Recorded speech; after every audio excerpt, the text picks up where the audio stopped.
Because you're in Texas, right? Yeah. Yeah. Okay. Yeah. Shoot, y'all are on the East Coast, aren't you? Yeah. I'm sorry. I should have made that. So sorry. I should have made that clear. No, it's okay. It's not your fault. So sorry. I completely forgot. Yeah. No, it's all right. It's all right. Oh my God, I'm so sorry. I've wasted everybody's time. No, it's okay. Oh. We had a great time just doing dumb stuff. We had a pretty fun chat. Yeah. So I can stall if you need me. I'm like, no, I'm on my way. No, we're college students who are in online classes in COVID-19. Okay. What else do we have to do? Zoom party, guys. Whoa. I mean, I'm literally drawing, so like this is fine for me. I'm a big idiot, so it's all good. What are you drawing? The little robot. Well, it's not little. The robot from Castle in the Sky. Okay. Sweet. Okay. I felt like doing some fan art. Nice. Nothing wrong with that. All right. Howdy. Well, without further ado, I guess we'll get started. Yeah. Absolutely. All right. So everyone, this is Chris Ayres. Okay. That's what I was trying to. Ayres. I answered a hey you. What, baby? It's that guy. Aries. Yeah, somebody yelled at Krystal at a con for getting my name wrong. And she's my girlfriend. I've gotten into arguments with people. There was a girl sitting there said, I can't wait, I'm going to meet Greg Ayres. And I said, actually, it's Ayres. She goes, no, it's Ayres. I said, actually, it's Ayres. I'm his brother, and that's the way we pronounce it. Oh. Oof. Nice. Yeah, I'm so bad at pronouncing people's names. The one that kills me, there's an actress whose last name is Hillary, Haag. How do you pronounce that? H. Hey, that's all I could think of. She pronounces it Haag, but everybody calls her Hag or Hog. Oof. Oh my God. I would have said hog, because it's so weird because so many people are just convinced they know how to say our names in the industry, and it's like, you are so wrong. Somebody walked up to Josh Greeley and said, Mr. Jarrell. Jarrell? Grelle. Greeley. But they decided it was Jarrell. Yeah. Crazy. I thought I was better. I can't remember them, but oof. I'd rather just tap them on the shoulder. Incidentally, guys, if I start coughing uncontrollably, voice actor for X character. If I start coughing uncontrollably, it is not COVID. I am in desperate need of a new bronchoscopy, which I'm not going to have for another 2 weeks. So all of this stuff from the transplant is collecting and gunking up in my lungs, and sometimes I go into these violent coughing fits. So if it's that, just bear with me. It's not COVID. I've got a big glass of tea, so hopefully I'll be okay. It's fine. No, you are 100% good. But thank you for warning us. We really appreciate it. We're glad that you don't have I just don't want to scare people. Now, unless we're in a really crowded, like if my girlfriend and I have to go shopping and it's real crowded, because you know how scared everybody is, I will just start hacking and coughing, and it will part like the Red Sea. Absolutely genius. That's smart. Like I'm here at a hotel, so near the medical center. So if I get on the elevator and there's somebody on there and I start coughing, I'm like, not COVID, lung transplant. So Understandable. So all right. So everyone, thank you for coming. Yes, hang on. This is my boy. This is my baby. I got to show him off. Oh, is it your cat? This is my naked Sphinx boy. Aww. That is Atticus. You're so Everybody see your cute. face, baby? He's good boy. He's tired. He was sleeping. Mama brought him over. He wants to get back down. And under a cover. See, I wanted to get a cat. I have always hated cats, and our last cat made me fall in love with him. We had a black cat named Dr. Nero Faustus, and we got him from a friend. Some two friends were getting divorced, and he reminded each of the others. So they neither one wanted him, and so he had a lot of health problems, but he made me fall in love with cats. But if I hadn't, Atticus would have absolutely turn me into a cat person. But Sphinxes act a lot like dogs. They want to cuddle. They love taking baths. They love being on leashes and going for walks. So it's like having a cat dog.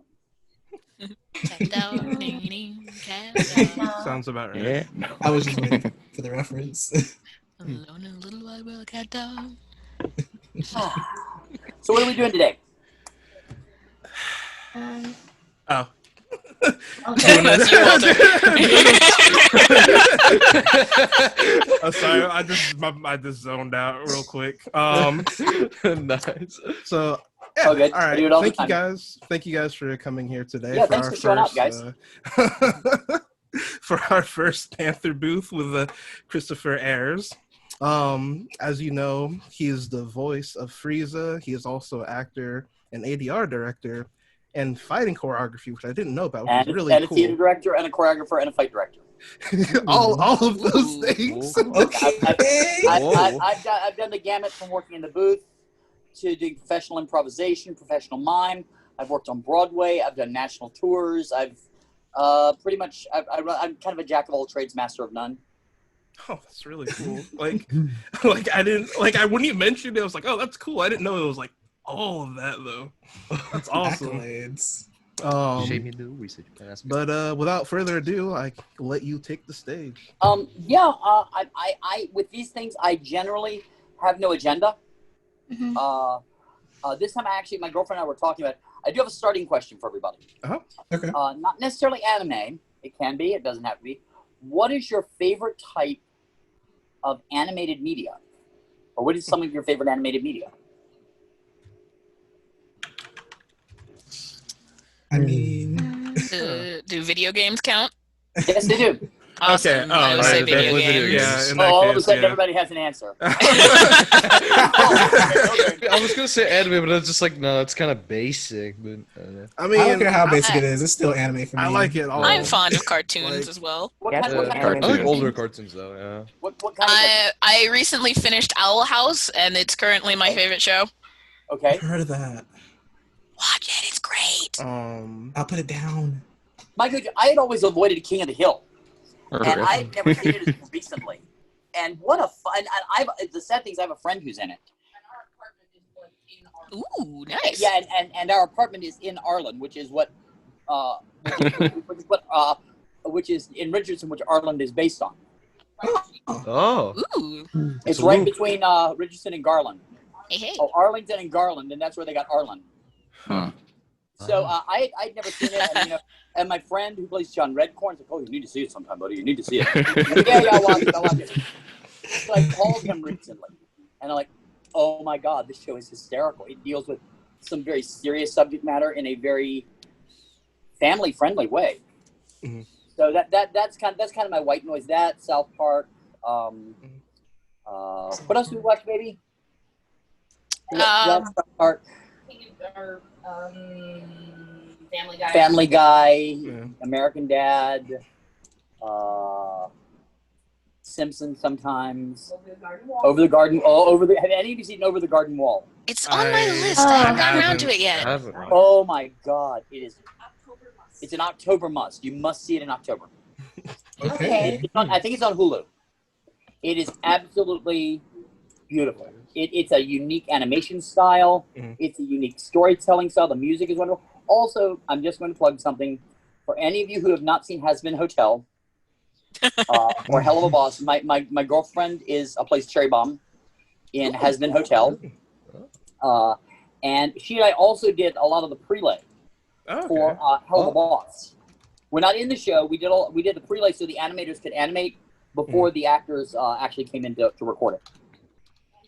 And it's also both are very Halloweeny because Has Been Hotel is about the daughter of the devil. Basically in hell, every so often they have these purges where they just wipe out a massive number of people in hell. Mm-hmm. And Satan's daughter decides this is no good. I'm going to open a hotel to convert sinners to be good so they can go up to heaven and we don't have to have these horrible purges. And I'm going to make these demons good, decent people. And we're going to do it in a hotel, and it's a musical. Yeah, it's a Oh, really. Oh my god, it's a musical. The cast and Didn't hotel know is that. so That sounds good. Sold. wonderful. That sounds awesome. Not safe for work. Only a tiny bit. It's you can tell she's very influenced by like Invader Zim, that feel, and the Animaniacs kind of crazy feel. Yeah. But very much adult humor. Yeah. And the cool thing is I have been saying for years, I've said for years, that if there's not content out there that you want to see, then go out and make it. Mm.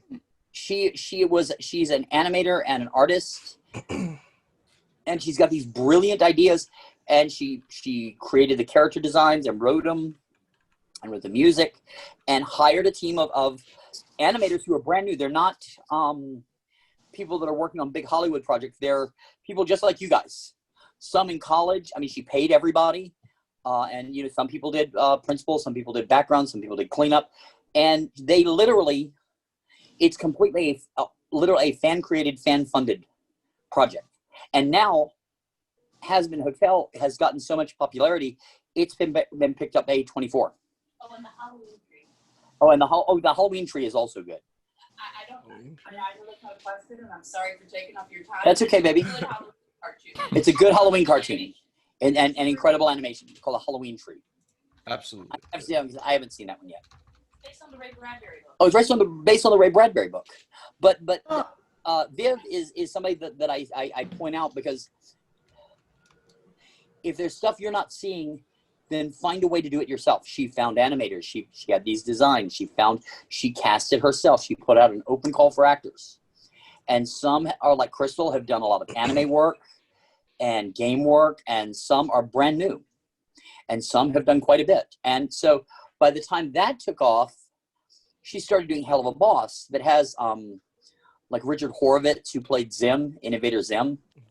And so she's got all of these, and she's got some big names coming into Hell of a Boss, which is really fun. I mean, like some Hollywood names, because A24 picked up Has-Been Hotel, and which, I mean, they're the people that did Hereditary, Uncut Gems, Bombshell, Midsummer. They're really an incredible producing group, and so they've picked up an option season 1. If they haven't seen Midsummer, don't watch it for the first time with 100. Yeah, my girlfriend just gave a thing. She's been sick. She said, if you have not seen the movie Midsummer, the horror film, don't watch it when you've got 102 fever. Not That's good advice. Best idea. Not a good idea. That's oddly specific. Or maybe yeah, it's better. So my big thing with these is I do these to see what you want to know.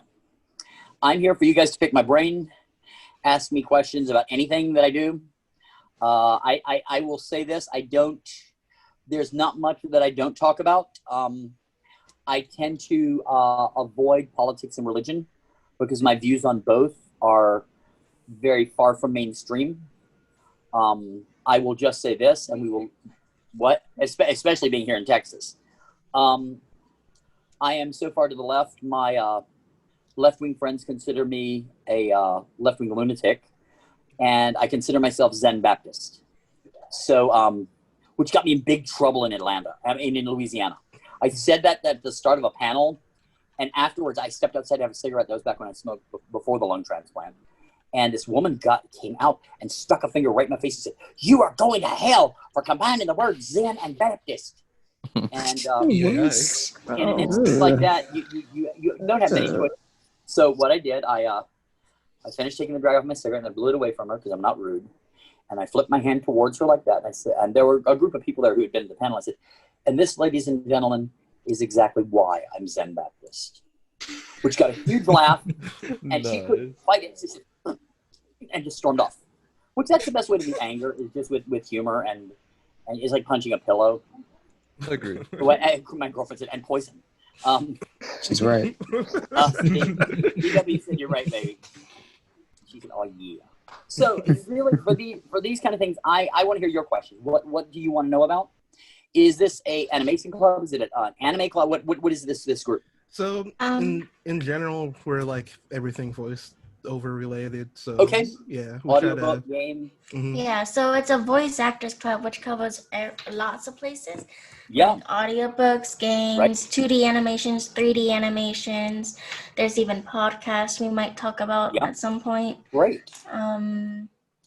We basically want to cover all paths. Aspects of voice acting. Yeah, so that way That's everyone can join. That's smart because so many people are like, well, we just like anime. We're just going to talk about anime. Well, I just like video games. We're just going to talk about video games. Well, we just want to talk about audiobook. And so rather than have something that is so niche that you limit your group, you've actually very smart in expanding to a larger community of people.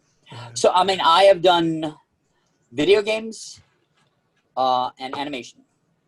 I've got friends who do audiobooks, but I've never done any. We just did, my girlfriend and I just did something for an audiobook, but it's almost like an audio drama. It's a new thing. I don't know how much I can talk about. I know we've been announced for it. What's the name of the project, baby? That we just did? It's an audiobook. It's an audiobook, but I want to say the Sparrow Chronicles. The Sparrow Chronicles. And they've gotten a group, they're actually a voice actor that wrote the books. And they put out auditions, and any of their friends or anybody that wanted to audition could apply and send in. You could read for it. And they cast all of us. I mean, well, not all of us, but they cast from those auditions. And my girlfriend and I both just recorded 2 weeks ago. Oh, sweet. On that. So it was the first time, but it was more to me like doing a play. Because there's going to be narration between, like, well, the doctor did da-da-da-da-da and turned to so-and-so and said da-da-da-da-da-da-da-da-da. And I'm the da-da-da-da-da-da-da-da-da. And so, so to me, it was just almost like doing my lines for a play online, if that makes sense. Yeah. No, it does. Well, my girlfriend's done like a lot of indie video games, as well as animation. What else have you done, baby? She's done prelay. She's done ADR and prelay animation, and a bunch of video game stuff. And very much knows more about the ins and outs of that area of voice acting than I do. I know almost nothing about a lot of that. So, but I'm really here for your questions. So, this is a Q&A, so I will provide A if you provide Q. Well, I'll let you guys go Which first. puts the whole onus on you. Because I got some really specific stuff that I want to ask after Please you guys do. ask your stuff. Please. Or I'll let you guys go first, though, because mine are just really specific. Go ahead and ask specific. That's fine. All right. Mix it up. Somebody has something first. All right. I guess one of my questions is because it's a really question that's been on my mind for a minute because I'm in college right now for theater. I'm about to be graduating soon. Good for you. Thank you. And I guess my question is, one of them is like you know how they teach you in theater how to go about, I guess, analyzing a script. They would tell you to use tactics, Right. I want you to XYZ. Right. They'll say always to mark your objectives and to, Right. Always, have your stakes and everything. Right. How does that work in terms of Voice acting? in voice acting, especially for video game and anime. Mhm. That's what I can answer specifically. Okay, I come from a background as an actor. I was a theater major. I was a directing major. I'm a theater director. So I'm going to ask you this. What have they taught you about cold reading? I'm trying to think. I don't know how much we've actually talked about just doing cold readings. I know I will say improv. this. Yeah. Okay, I will say this. I think improv is incredibly important. I think improv training for a voice actor is almost essential. Some form of improvisation training. I think it's just as important as acting training, as dialect training. But the name of the game is cold read. And what I've told my acting students, because I'm a real big one when I teach acting classes on audition preparation, cold readings, your monologues, things like that. And one thing I just told Hold on. legal is Yes. get the big get the worst monologue book, short monologue book you can find, because they're usually really tacky, like ones for teenagers. Yeah. Read them the first time, record it, then listen to it and go away. That's a good idea. Because you're seeing dialogue when you record for the first time. Hang on, I'm gonna let her say this because this is much more complicated than I can say. One of the best things with cold reading is to find the worst monologue book you can find to practice with, like those big collections of 200 less than a minute monologues, because you're seeing the dialogue for the first time ever and the only time ever when you record, and you might not necessarily understand what's going on, or the context, especially in anime, because Japan, there's a robot and it has feelings for the cat, and you're like, what? But you need to be the most convincing robot who has fallen in love with a cat that you can muster within 30 seconds. So even if you don't feel it, just practice with those monologues. Yeah, and one of the things that I always tell my students is read aloud 10 minutes a night. Because any of you that are acting students know there is a difference between what you see here, how you think it's going to come out, and how it comes out of your mouth. There's a huge difference between what happens here and what comes out here. And what you need to do is to make sure that what you're seeing goes into here and comes out the way you want it. The only way to do that is to read aloud and to get used to read different things. Read textbook, read newspapers, read plays, read monologue books, whatever it is. 10 minutes a night aloud. Your cold readings will be 100 times better, because you'll be able to look at something and interpret it like that. And that's what you have to do in the booth. You don't get time to mark your beats or your tactics or anything like that. And we can't give you the scripts ahead of time because sometimes we don't have them ahead of time. Yeah. And also, there is nothing worse than learning a script and all of a sudden you're recording the director, you go, I hate that line. Hang on. Okay, do that. Well, you've prepared everything for the line to go this way. And now the director's completely spun it on you. So you can't, and that adaptability is something that you learn from improv. The ability to change on a heartbeat. So that's really the best thing I can tell you for as an actor. Oh my Lord. And both for both that and for your audition technique is work on your cold readings. It's important to have your monologues and your songs ready to go. It's important to have your book with you. But in all honesty, work on those cold reading skills, because sometimes, even for film auditions, they'll hand it and say, okay, go ahead and do it. You know, and what do you do? Yeah. If you're not going to have time to, you have to make those decisions that you would make as an actor instantly. And whether they're right or wrong, make a choice and commit to it. So, did that answer the question? I'm very long. Yeah, no, that answered everything and more perfectly. Okay, good. Yeah. I actually have a question from that response, actually. What monologue books would you recommend? Oh, God. I don't know. I haven't used monologue books in so long because I haven't had to audition for anything in 100 years. So I don't know. I tend to look at plays. Right now, I have just finished reading 2 fabulous plays that I'm picking up right now because they're right beside me. Death in the Maid. Whoops, I don't know if you can see it. Whoops, where is it? It's going to be camouflage. Death in the Maiden by Ariel Dorfman, and Closet Land by Rahata Bharadwaj, which is based on which she wrote the film with Madeline Stowe and Alan Rickman, which is one of the most disturbing, riveting pieces of film I've seen. It's a 2-person piece, and the play is 2-person, and I didn't think the piece or the story could get any more harrowing, and it is. There are a couple of great monologues for the interrogator in it that I honestly don't know that I could or should do in an audition, because they are so horrifying and disgusting. And I'm the wrong guy to pick to talk to you about monologues, because I generally pick a piece that is. My mentor used to say, "Wow, you pick incredible pieces for yourself that I would never recommend you do." There's a monologue in the musical Three Guys Naked from the Waist Down, and it's called Kenny's Stand Up, and it is everything I can do as an actor. Well, back then before the transplant, because now I've got to get my strength and my stamina and stuff back up, but it's mile a minute paced, incredibly physical. I think you use about 25 different voices in it. You are literally bouncing off the walls. And Sydney watched it, and he said, okay, that's an amazing piece. It shows off everything you can do. Never do it.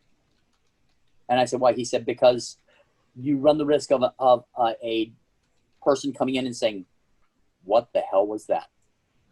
It's way too much energy. I'll never use them. So I decided on doing a piece from the play Lenny, which is about the life of Lenny Bruce. I'm short. Back then I was thinner. I looked a little like Lenny Bruce, except my nose was smaller. I knew his work. I did not, smartly enough, I did not pick one of the stand-up routines. I picked the monologue where he's talking to his lawyer about them doing his routines in court and how much they're butchering them. And I worked on his cadence, his rhythm, his speech patterns. And Sydney, again, who's one of my mentors, said, that was phenomenal. He said, I feel like you absolutely captured who Lenny is. You can never do that piece. Why? He said, if you had the entire show to set up that you were Lenny Bruce, that monologue would be brilliant. He said, but Lenny Bruce is still so in the common knowledge of people. No matter what you do, it will always be compared to the original, and no actor will ever beat the original. And I went, okay. So the search went on. I eventually found pieces, but Sydney was incredible. So that's the reason he was my mentor. So next question. So I'm traveling down memory lane. I will talk for hours on. Yeah, I got a question more specific for anime dubs. So Okay. I've seen techniques like some people. I remember there was like this one YouTuber who was making a project for like something. I don't know what exactly, but he was showing an example of how some people would do anime dubs, and it would just be like mimicking lip flaps while watching the anime on screen without dialogue. And then the next take, you would just go on and just try to execute it while mimicking the lip flaps. Are there any other techniques that you would do in the studio? There are a lot. There are a lot of different techniques. I was trained at now I can't remember. It's been so long since I've done it. I can't remember. There's the beep system, and there's kind of a chase method, which is where you're watching it and you're following it as you're listening. You're hearing the Japanese, or basically you're hearing your lines in Japanese, but any other American that's recorded, you're hearing it in English, and you're chasing that dialogue. So you're having to watch your script. Hang on. Okay, you're having to watch your script here and the anime here. And so you're constantly doing this, trying to follow up. In Dallas, they use, and in LA, they use the beep system, where you'll watch like 3 or 4 lines, and then, okay, let's go back and do them. And then you get beep, beep, beep, and you start on what would be the imaginary 4th beep. And then then you just, they go through and they sync it up, and they go, okay, a little faster on the back end or a little slower on the front end, or take a pause here. Generally, your pauses and stuff are marked in your script, so you know when to pause, but not always how long. That's why it's important to preview the lines, if you can, prior to. I actually, as a director, I developed a whole new system that is actually faster than anything I've ever done. I was able to, most people record at 30 or 40 lines an hour. I was able to get veterans in at 105 lines an hour and newbies in at about 80. And that was my own system. I would say, okay, you know what, we're going to just chase everything. And we'd start at the beginning, and I'd play the episode. And as their character would come in, they would chase the line, which means they'll be a few seconds behind and you can just move it forward. And then, so let's say an actor you generally book at 30 lines an hour, 30 to 40 lines an hour. So let's say an actor's booked for 12 hours. So I do the entire first episode, then I do the next episode. I do the entire show with them. over the course of maybe, let's say they're booked for 12, let's say I do it in 4 or 3, because they're just chasing. Then I tell them, okay, go home. We'll call you back later. And the engineer and I sit down and we go and we sync and we go, okay, will that fit? Can we make that fit? Okay, that line's too short by 1, 2, 3, 4. Okay, let me rewrite it. Hang on. Okay, there's the new line. Mark it. Okay, that reaction needs to be open mouth. Mark it. Okay, and I'd mark it in the script and the engineer would mark it on the Pro Tools session. Then, after we'd done all that, we call the actor back in for an hour worth of pickups. So they would have done 12 hours worth of work. Now, granted, the engineer and I would have been there for 12 hours. But a lot of recording is you do the line. Okay, let's take you, Walter. The line is, hey, I'm going to the store. So give it to me. Hey, I'm going to the store. Okay, a little bit slower. Hey, I'm going to the store. You kind of, hey was a little weird. Give it to me one more time. Hey, I'm going to the store. Good pause there. Hang on. Give us just a minute. Okay, move it backward 5 frames. Okay. Split it to make the pause after hey a little longer. Okay. We can't stretch it. Okay, do it one more time. Give me a bigger pause after hey. Slow down, I'm going to the store. Hey, I'm going to the store. Okay, hang on. That was good. Okay, let's see if the pause is right. Okay, now you see how long that's taking? And you'd just be sitting there in the booth doing this. While the engineer and the director are taking the lines and fiddling with them and making sure they fit the lip flaps.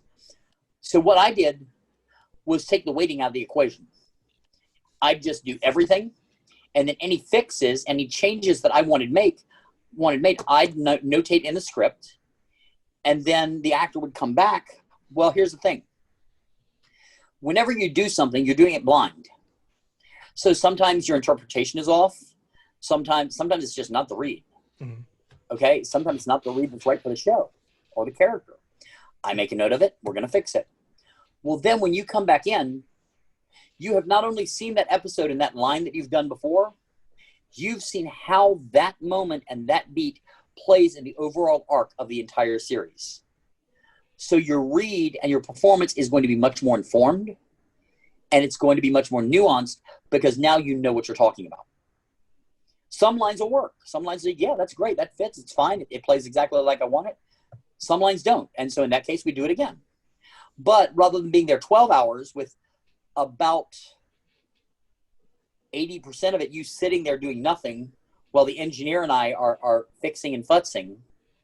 And yet most actors, you look, they're doing this. Hang on one more minute. I got 2 more levels on Candy Crush or something like that. We have one. I will say what, there's an actress who plays Sudoku. Mm. And she blows my mind because she'll be doing her Sudoku, and it's like,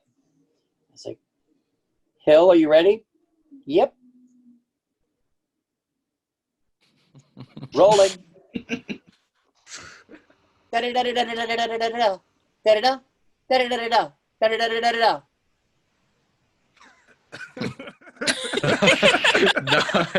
And then after a few minutes, she goes, "Did it fit?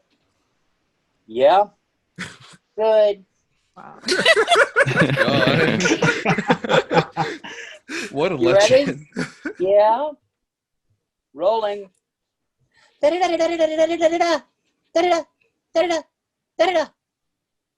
It's the weirdest thing.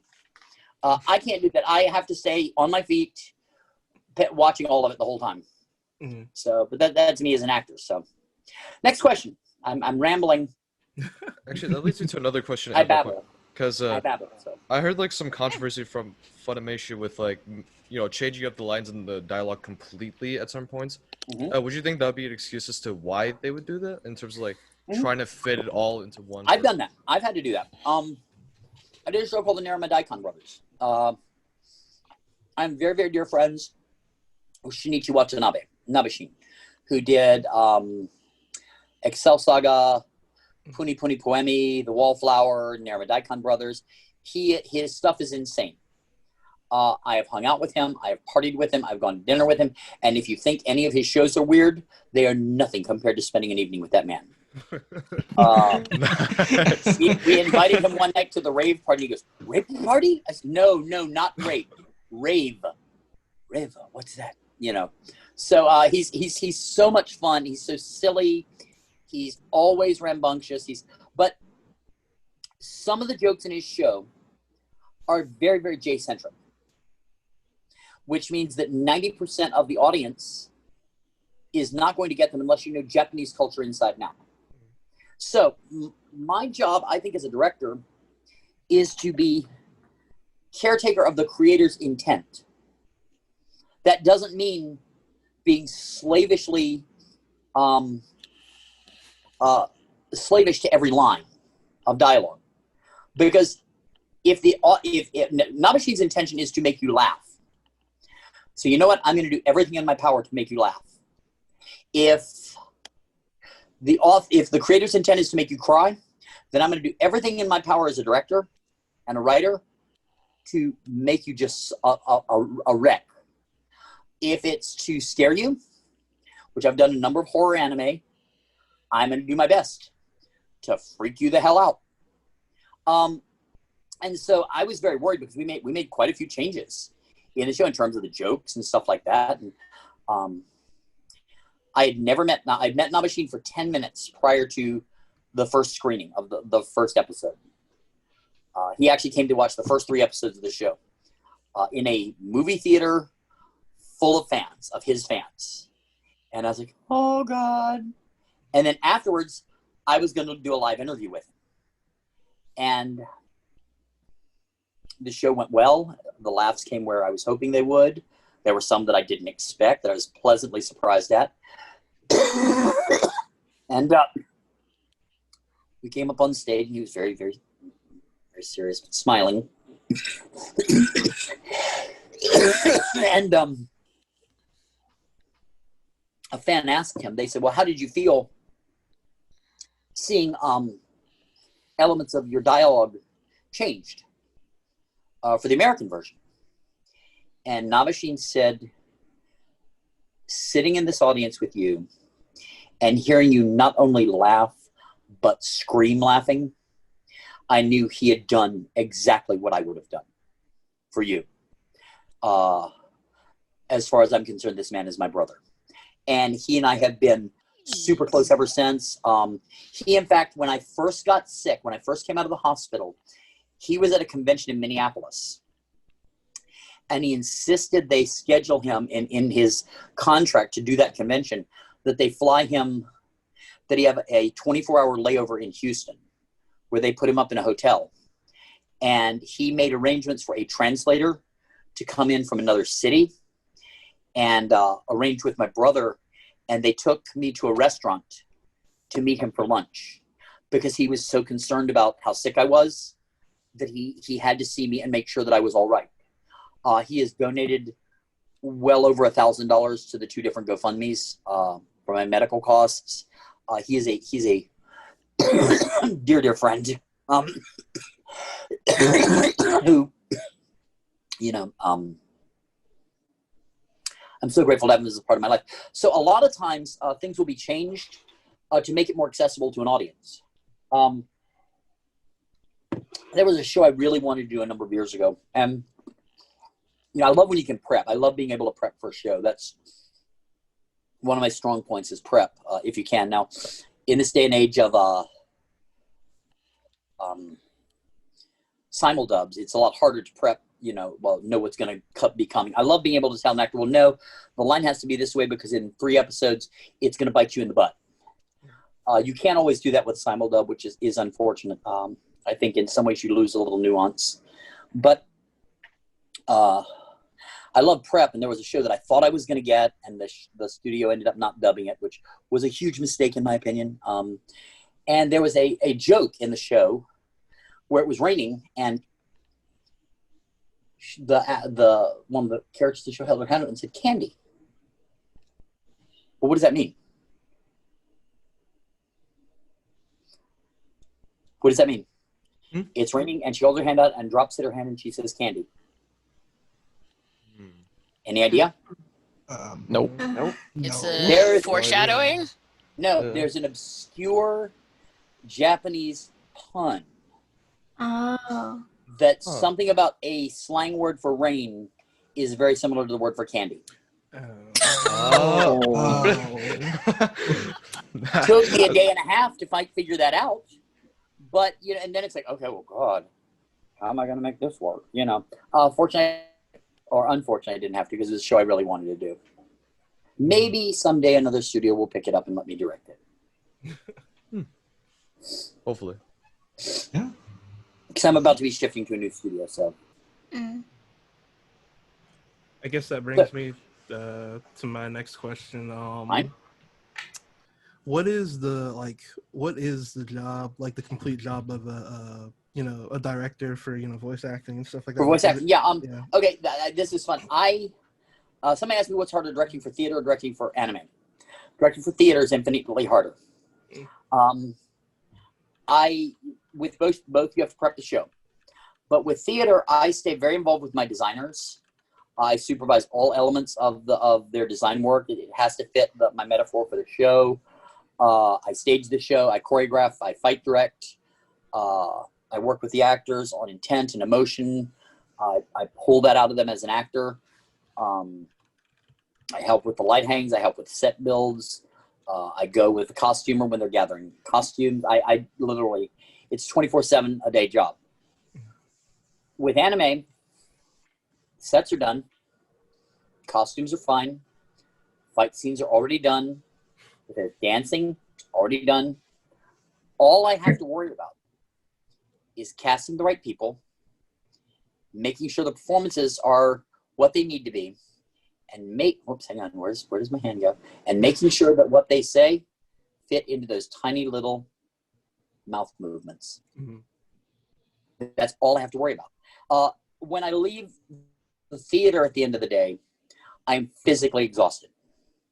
When I leave the studio at the end of an 8 to 10 hour day, I'm good. I do good to put a sentence together, because everything you're doing is focusing right on that screen. Okay, move that back 2 frames. Okay, slide it forward just a little bit. Can we stretch the back by 2%? And so you're having to, okay, oh God, it's too flat short. Hang on. Dale. Okay, good. That Dale worked there. Okay, good. Boom. And so everything you do with ADR directing is all up here. Mm-hmm. Whereas so much of what you do with theater directing is very physical, and it's very on your feet, and you're moving constantly. So that's really the big difference between the two. The prep is very similar. Casting is very similar. You have auditions. You do your prep. You learn as much as you can about the show, characters, all of that. So next cue. Let me do a follow up to that. So in terms of like directing the actors, though, it seems that because again, this coming from my theater background now, I'm trying to figure out the line between, because it seems like directors have different techniques that they use. So they do. I know from a theater point of view, they say that a good director, they say don't tell your actor to play on emotion. Always tell your actor an action verb so they can play the action. Right. And so like I imagine that you can still do those things for voice acting. You can. Yeah, absolutely. I just know that from the sounds of it, for certain voice acting, like for promo, for example, I've had one experience, thankfully, like this is like, hey, can you sound more energized, and you gotta know what that means. And so and it means different things to different directors. It's weird. You have to have a common vocabulary. I love working with certain actors. I love working with Krystal, my girlfriend. I love working with my brother. There are a handful of actors that know how I think. They've worked with me so much. They know how I think. And so I have to say like 2 words, and they know exactly what I want. I was that way with my mentor. You can, the hard thing for me is for theater, because I'm improv based, I side coach. I side coach like a monster. I learned from one of the best. Sydney Berger, my mentor, was a genius at side coaching, and I studied everything he did. And in fact, some of my directors that knew him called me Little Sydney, or called me for a while Little Sydney, because my style, 90% of the way I work as a director is based on what I learned from him. You can't side coach in the booth. Mhm. You'll hear you yelling to the actor. I never yell at the actors. I don't believe in yelling at someone. I yell to someone. I will yell to you to pull something out of you, to pull an emotion, to pull a feeling, to pull something that I need out of you. I don't yell at you. And there are a number of different side coaching techniques. The hardest thing for me to get used to in ADR directing was that time is money. Mhm. Basically, a studio, between paying the director, paying the actor, paying the engineer, paying the bills, paying sometimes equipment rental, you are looking at $300 an hour. The studio pays for booth time. You're looking at $300 an hour. So time is money. And I hate giving line reads. I try not to. Mhm. But you know what? If I've given you a couple of chances and I've tried to tweak your performance and it's not coming out, I'll say, okay, look, just give it to me this way. I've got a method that I don't give you an exact line reading. I'll give you a rhythm. Da da da da da da. And all of a sudden, an actor will usually go, "Oh, I know what you want. Okay." Mhm. I'll sing song it. I will talk around it. But it changes. I know some directors that will spoon feed you every line exactly the way they want it. Mhm. I don't like those dubs. I tend not to, because and I know a lot of theater directors that will give you a line read for every line. I don't like those shows, because all I'm seeing are people doing their impression of the director doing the role. Mhm. And I would much rather be surprised. I love for an actor to surprise me. They may give me a read. I'm like, oh my God, I never thought of that. Yeah. And that may mean I have to call in the person before or after them to give me a new read based on what they did. But if I really love something that surprises me, I keep it. So I tend to still work very improvisationally, even in the booth. Did that answer your question at all? Yeah, no, it Good did. or not? It did. Okay, good. Yeah. Next cue. So Come on. how would Some of you got to have a cue. oh, I got one more.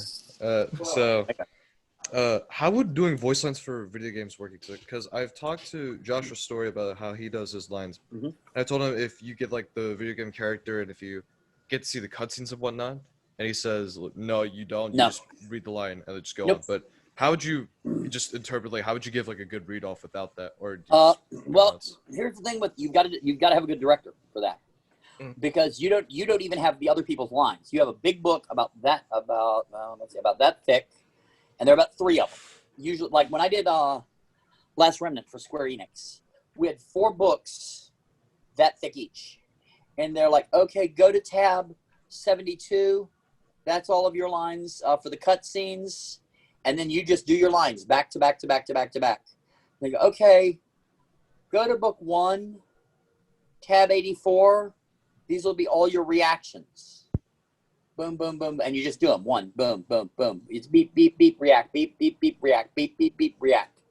And it's very hard. That's literally where what we were talking about earlier, that your improvisation, all of that comes into play. All of that, the cold reads, the improvisation, because you've just got to be able to deliver right then. Yeah, out of context. It's a lot easier. Like Krystal does, a lot of the video games, Krystal does the, like with Square Enix game, they had people, the producer from Enix was sitting there going, nope, don't like that. Have them do it again. Yeah, that'll work. Nope, don't like that. Have them do it again. A lot of times with stuff like Krystal does, the creator is right there with you. And so if they don't like, if it's not what they want, they'll tell you, okay, well, can we get this again? Or they'll say, hey, we need these pickups. But like with Square Enix game, I had to fly to LA to do it. So I had to fly there, put myself up, get myself around. I ended up making about $50 on that game because of all the additional expenses that it cost me to go do it. And somebody's like, then why did you do it? I said, because I got to be a villain in the Square Enix, you know. Yeah. Not a lot of people get to do that, so. Right, exactly. We also don't What? let people think that the honor of working for them should put you out. Oh, yeah, that's very true, especially with indie stuff. Don't let anybody convince you that the honor of working on their project put you out. Don't let them think, it's such an honor to be doing my project. You know, really? Fun. Get over yourself. Pretty lame, bro. Not gonna Yeah. lie. Right. Another question? So I had a question if it was okay for me to ask. Sure. Okay, so I've always had this fear about how the past will bite you in the back whenever it happens in the future or like it gets brought back up. Okay, in what way? Like what I'm worried about is how to start off in voice acting. Mostly because I don't know, I guess I saw a lot of horror stories and stuff about how someone did a project way back when they first started, and now it's being brought up when they're much better, much more experienced, and now suddenly, because of that one project, they can't be casted in anything else or something. I only know of one instance where stuff has become. Do you know of anything like that, baby? Explain it. What was the Can you explain that again one more time so that she can hear you? I'm so sorry. They're I'm sorry. disgusting. No, that's okay. She said you're gonna have to look at her looking disgusting, but she's beautiful no matter. She's been very sick, so. I'm very sick. I'm a death burrito right now. You might know better. Hi, She's I'm been really Krystal. sick. Who is asking? Hi, my name is Vienna. Vienna. Hi. Hi. Basically, I'm very scared of the past being brought up in the future or the present when you're much more experienced, much more quote unquote wiser. So you're Doing a project now that will haunt you later. is it doing a project now, or is it just making a rookie mistake when you're first starting out in your career that embarrasses you, and then as you get more experience, they bring that up? I guess both. Like, for one instance, you may have done something incredibly stupid, or the other one is something that you probably was proud of at the time and maybe is embarrassing now, and when it's being brought up, it's I used like, to go to conventions, and one of the biggest things that you're never supposed to do is offer food to Oh God. actors. And I was going there for an interview that I thought was already secured, and I learned that it wasn't, and I felt awful that I was going to have to get this interview, schedule it and stuff. So I baked a tray of cookies and offered it to the actor that I was going to interview, and in front of like a bunch of voice actors who I still work with today. They go, "Oh, I don't accept food from fans. Who knows if you drugged it or not?" mm-hmm. And people still remember that. And you just kind of laugh it off. And with that particular actor, I ended up dating him. But Nice. That is. Yo. But there have been so many people in terms of a professional error. Like, if you make a mistake that, like, if you're in a show that you're not proud of anymore, or a project that was not received well, that is such a common occurrence with actors, because especially with voice acting, you only see your lines. You don't even know what it's about. And especially in anime, I mean, the characters are often so cute and innocent. You don't know whether it's actually a TVMA show or not when you're recording it, unless they tell you beforehand. And then with rookie errors, just maybe in terms of how you conduct yourself, I mean, everyone at some point acts too eager.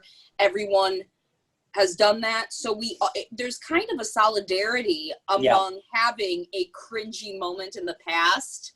And if you go, "Oh my God, I did this," you're more likely to be met with 10 other people going, "Me too!" Yeah. Or, "Oh, you think that's bad? I did this." Yeah. The only thing, the only thing that I can say, if it's surrounded by just good intentions, nobody thinks of that. No. If you've mistreated people, that is a much harder nut to crack out of without directly apologizing and owning up to it. Because, I mean, people, more than anything, I think, rather than remembering what you say to them or what you can do for them, they remember how you make them feel when you're with them.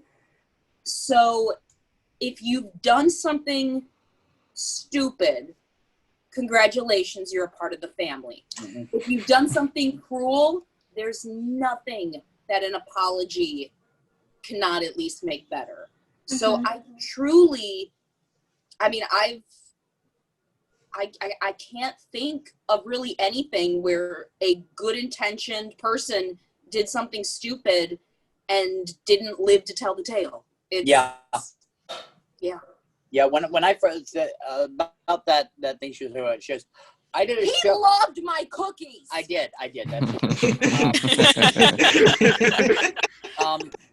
But very early in my career, I did this show for a friend who was directing, and she didn't often direct, so I was very excited to be in it. And every scene I did was about me trying to get this guy to join the baseball team. And I was this big kind of jockey guy. Yeah, come on, let's move and play baseball. We're going to play baseball. I'm going to play baseball. And that was a baseball show. Because everything I did was about baseball. Are any of you familiar with a show called Sakura Diaries? Oh. I've heard of it. Yeah, it's about a girl who wants to sleep with her cousin. Mm-hmm. And that's why I've heard of it. Cousin. Oh my. And everything in this show is cousin loving except the baseball guy. And so we went to do a commentary, which won a commentary of the year. They said because I was so freaked out. I was like, what is going on? This is a baseball show. Because I hadn't seen any of it. And it was pretty graphic. And I was like, what? Yeah, it was very funny. But, that's not how you play baseball. Foul. That is a foul. So, but yeah, there's only one show I've ever done, and it's now come to light, that I actually asked my name not to be put on. That I actually use a pseudonym for. And sometimes they'll let you use a pseudonym. Are you familiar with Dance of the Vampire Bund? Mm-hmm. Is John's thing lit up? Oh, I said no. Okay. It is about a 500-year-old vampire queen trapped in the body of a 10-year-old girl. Oh. Typical enemy thing. Sounds okay. But she has all the wants and desires of a grown woman. So you see where we're getting into trouble here. Yeah. Just a tiny bit. And every 50 or 100 years, the Vampire Council meets and watches this child be inspected, that her virginity is still intact. Oh no. By a nurse. Well, guess who was one of the Vampire Council? The reason I was cast is because I do dialect work. And they didn't have anybody there who did an Asian dialect except me. Mm-hmm. And one of the characters was Asian. There was German, English, and Asian. They were the different leaders of the vampire clans. And here I will tell you a secret. My Asian is not an Asian dialect. Everybody's, oh, your Asian is so good, because I do dialect work. Oh, your Asian is so good. You know what my Asian dialect is, to be honest? If any of you have ever seen the movie Murder by Death, it's a hysterical comedy with an all-star cast. Peter Sellers plays a parody of Charlie Chan. And he does his version of a 1930s Hollywood Asian accent, which is horrible. And that's what I do. And everybody goes, oh, that's brilliant. And I'm like, okay. I mean, if it works, I guess. Don't fix it. As long as you get paid. Remember that racist yeah, you did in that really Krystal said, back then it was Krystal said, 20 years ago, it was like, oh, cool, I'm doing the show for Funimation. Now it's like, remember that racist thing that I did in that cringy show 15 some years ago? was essentially child predators. Yeah. So, but I actually had my name taken off. I had actually had a pseudonym put in, but all of us people recognized the work. So very soon all of us were outed as being in it. So, and my reason for doing that is that I, at the time, was a guest artist with 13 different school districts. And the last thing I needed was a parent to go, "What is this?" You know, I'm like, "Oh, there goes my actual job." So whatever. Now the kids get very excited because of Dragon Ball. So actually, it's very funny when I had the transplant. My doctor, one of the transplant surgeons, was a Dragon Ball fanatic, and found out only after the surgery that I was Freiza. And he kept bringing other doctors in while I was in the recovery, and nurses and stuff. "This is Freiza. I want you to meet my friend Freiza." Very funny. Very, very funny. Nice. Imagine waking up to a team of doctors going, "You know, we could destroy Freiza right now if we wanted." Oh God, no! Yo! We don't need the Dragon Balls. We got it. No, they were all very good. And it turned out that a lot of my doctors and nurses were all Dragon Ball fans. So my girlfriend, I don't think I have any more right now. She did these beautiful cards of Freiza bowing, and they would be in the other drawer. Freiza bowing with a new set of lungs behind him. If we do, I've got to give one to Dr. Shaw. I don't think we do, but we can give him a regular, like one of these. We'll give him a regular. What my new infectious disease specialist is a Dragon Ball fan, so I'm going to bring him an autograph. I just realized that the one thing, everything that I just did, I put the onus on you actually doing something wrong. You also need to remember that as you get more successful, a lot of times people will try to make it not happen. Yeah. So you also have to remember it's so weird because I never believed that. I always thought that the only people who used the word haters were just people that didn't want to accept what they did wrong and stuff. But sometimes people are going to try to not bring you down, no matter how nice or wonderful you are. Yeah. And sometimes the only logical explanation is that they just want you to be as miserable as they are, or they don't want you to do well enough, or stuff. So also you need to have confidence in yourself that as long as you're trying to do the right thing, you can't screw up that much. Yeah, it's very, very true. Next cue. That's a good answer, sweetheart. She's the smart, funny one. Yeah. It actually brings up to my other question that's related to what I just asked is because it's English. So sorry. Obviously, you don't see. English. English is hard. You don't know what project you're doing most of the time, I'm assuming. Right. So, I'm guessing that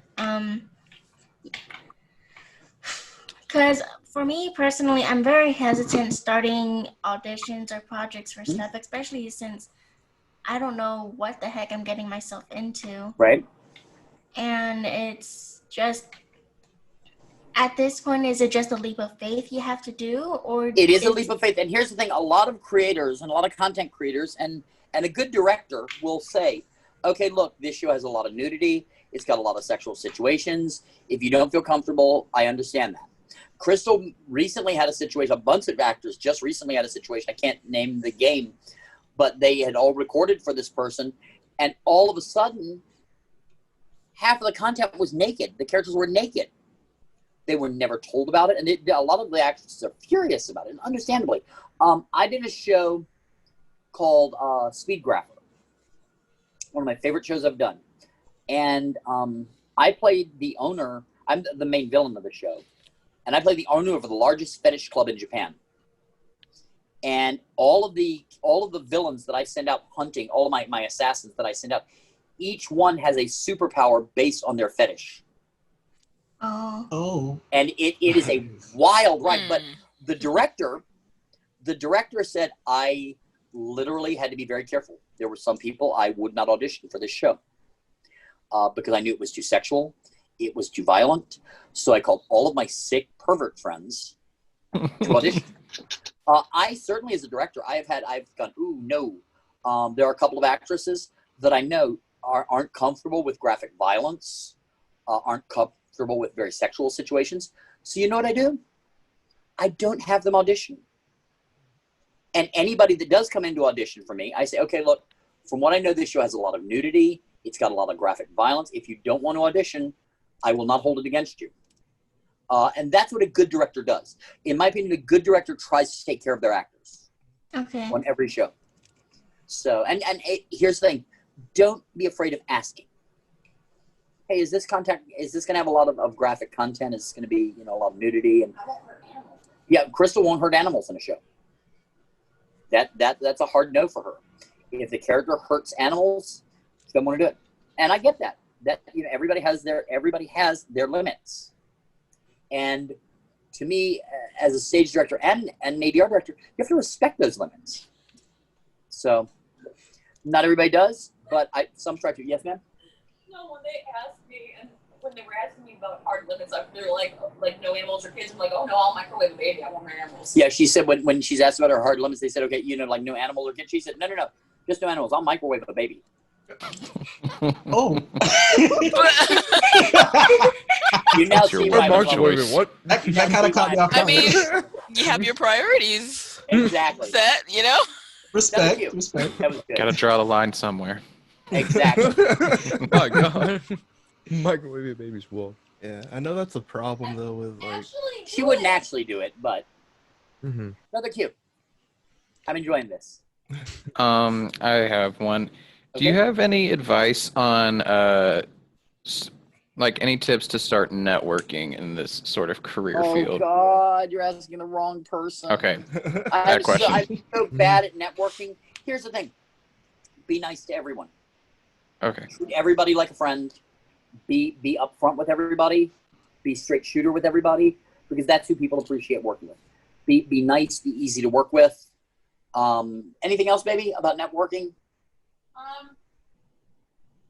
I'm also a really bad person to ask about networking because it's weird. Everyone is allowed in my home, but I do not leave. I'm a hermit kind of, and I don't believe in networking. Even in school, I skipped all the networking events because I feel like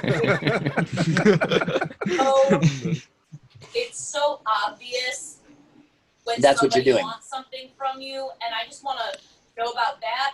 And so I'll say I don't want to go to this event, but if y'all want to get dinner afterwards, I'll meet you there, and we actually learn about them. So I guess there is what be interested in people.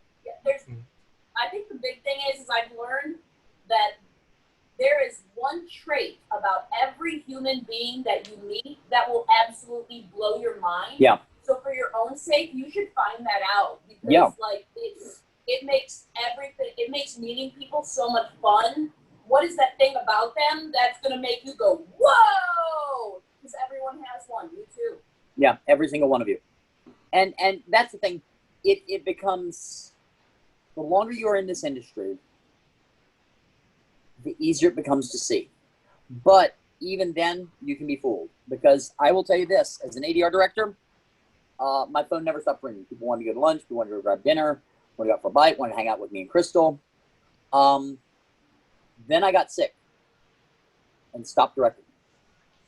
I was not directing for Sentai Filmworks anymore. And all of a sudden, I can tell you in the past 4 years, I've seen or heard from 5 people from the studio.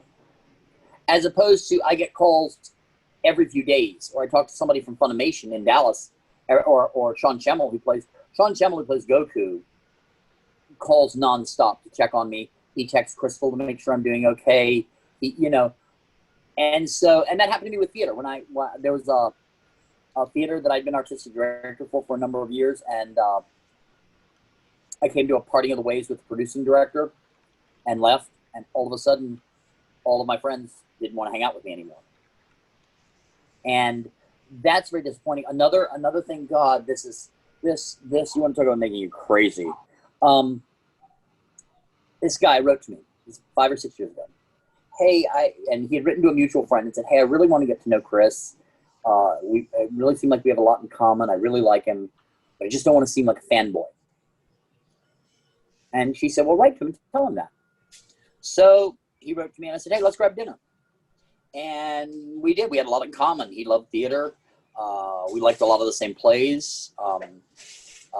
He loved fencing. He didn't know a lot about stage combat. Thought he knew a lot about improvisation. Unfortunately, he really was not very good at it, and begged me to come see a show that he was in that he was really not very good in. But he had a great passion, and we would always hang out. If I needed anything, he was one of the first to say, hey, what can I do to help? And then all of a sudden, after a year of what I thought was being friends, wow, I'd really love to be a voice actor. I'd love to even get in for some walla. That'd be nice. Then I couldn't talk to him or see him that he wasn't dropping hints about how bad he wanted to be a voice actor. I was like, oh, you didn't want to be my friend. You wanted me to try to open a door for you. And that kind of thing is really disappointing. As opposed to right around the time I met somebody who's now one of my very best friends, who's very funny. He looks a lot like you, Cade. So look at Cade here, Krystal. He looks like Andrew. He looks like Andrew with long hair. Yes. It's so funny. You look exactly like one of our best friends. That's so and cool. Andrew is like, when he and I were talking about what happened, he goes, God, why? I see the bullshit you guys go through. He said, I don't want to be a voice actor. But, and Andrew just wants to be my friend. He just wants to come over and watch horror movies with me. So it's always a winning, which is always a winning thing. But, I always tell people, I say this at times, people at anime conventions are like, oh, I want to get to know the voice actor. I want to get to know, I really want to be their friend. Well, when they approach you, all they want to do is talk about anime. Now, I love anime. I love animated cartoons. Not just Japanese anime. I love cartoons. I'm Disney fanatic, Pixar fanatic. But when I'm directing, I spend 8 to sometimes 12 hours a day or more in a tiny studio doing nothing but watching anime. Yikes. That's all I do all day, 5 to 7 days a week, is watch anime. When I get home, if an animated commercial comes on, I get up and go into another room. Yo. That's the way most of us are. Oh God. That's what most of us are. That's how we live our lives. So if you can come up to me and talk about anything else I'm interested in, you stand a better chance of making a connection. Like let's say Josh Greeley. Josh Greeley, if you can talk My Little Pony or World of Warcraft, I don't know if he's still playing WoW anymore, but for a while, if you could talk World of Warcraft or My Little Pony, you had a friend for life. Clarine Hart loves crafting and knitting and those kind of things. One of my dearest friends is a girl named Jessica from Boston, and she was one of the guest handlers. In fact, she was my friend's handler, which is basically our babysitter at a convention. Every guest has a handler, or every 2 guests have a handler, and they're essentially the babysitter. They take care of us, get us where we need to go, because we're fairly stupid. It's kind of for them like wrangling a cat. And I did an improv. They invited me up to do improv with these people that did improv, and I stepped outside afterwards to have a cigarette. She came out and sat down beside me. She's waiting on her person to come out, and she said to me, she goes, "I can't tell from watching you. Are you long form or short form trained?" I'd never had anybody at a convention who wanted to talk improvisation comedy theory. Well, she had my attention all night. We got back to the hotel and we talked. She had actually taken classes at Second City, and so she understood techniques and stuff like that of improvisational comedy, and it was somebody that I could always talk to. What? Speaking of networking horror stories, Yeah. you have my permission to use my roommate as an example of the 100% networking. Oh yeah, Krystal's roommate does some voice acting, but is the worst networker on the planet. Because everything to him is transactional. What can you do for me? Well, I won't do anything unless you can do something for me. And he's a nice guy. He's a really good guy. He's got a great heart, but he sometimes he has broken NDAs that he knew about. He was one time talking to the Krystal had done a game and signed an NDA on it, and he was talking to her. And he said, "Well, I really can't tell anybody this, but she's in this game." It was his game that she signed the NDA for. What was it he told Sean Schemmel? I forgot what, but it's not even that. He was taught at school that networking is all that it matters. Yeah, he was taught at school that networking is all that matters. So it's the kind only of thing the that matters. opposite of you. It's kind of the opposite of me. That. So it a lot of times he does stuff like that just rubs me the wrong way. Because here's my thing. I just try to be nice to people. I try to be friendly to people. I try to be upfront with people. And if that's networking, then so be it. If not, I'm not going to throw myself in front of you. I'm one of those people that thinks your work should speak for you. When I went to college, I had done a ton of professional theater and had worked all over the country. I'd done two national tours at that point by the time I went to college. And when I got there, the only people that knew what I had done were the faculty. And so when people asked me, I said, I did a couple of shows in high school. Well, I did. When I had time, I did shows in high school because I didn't want people's expectations to be higher than you're ever going to meet. I just rather them get to know me and get to know my work and get to know me for who I am rather than what I can do. So I don't know. I'm weird like that. Another cue. Another cue.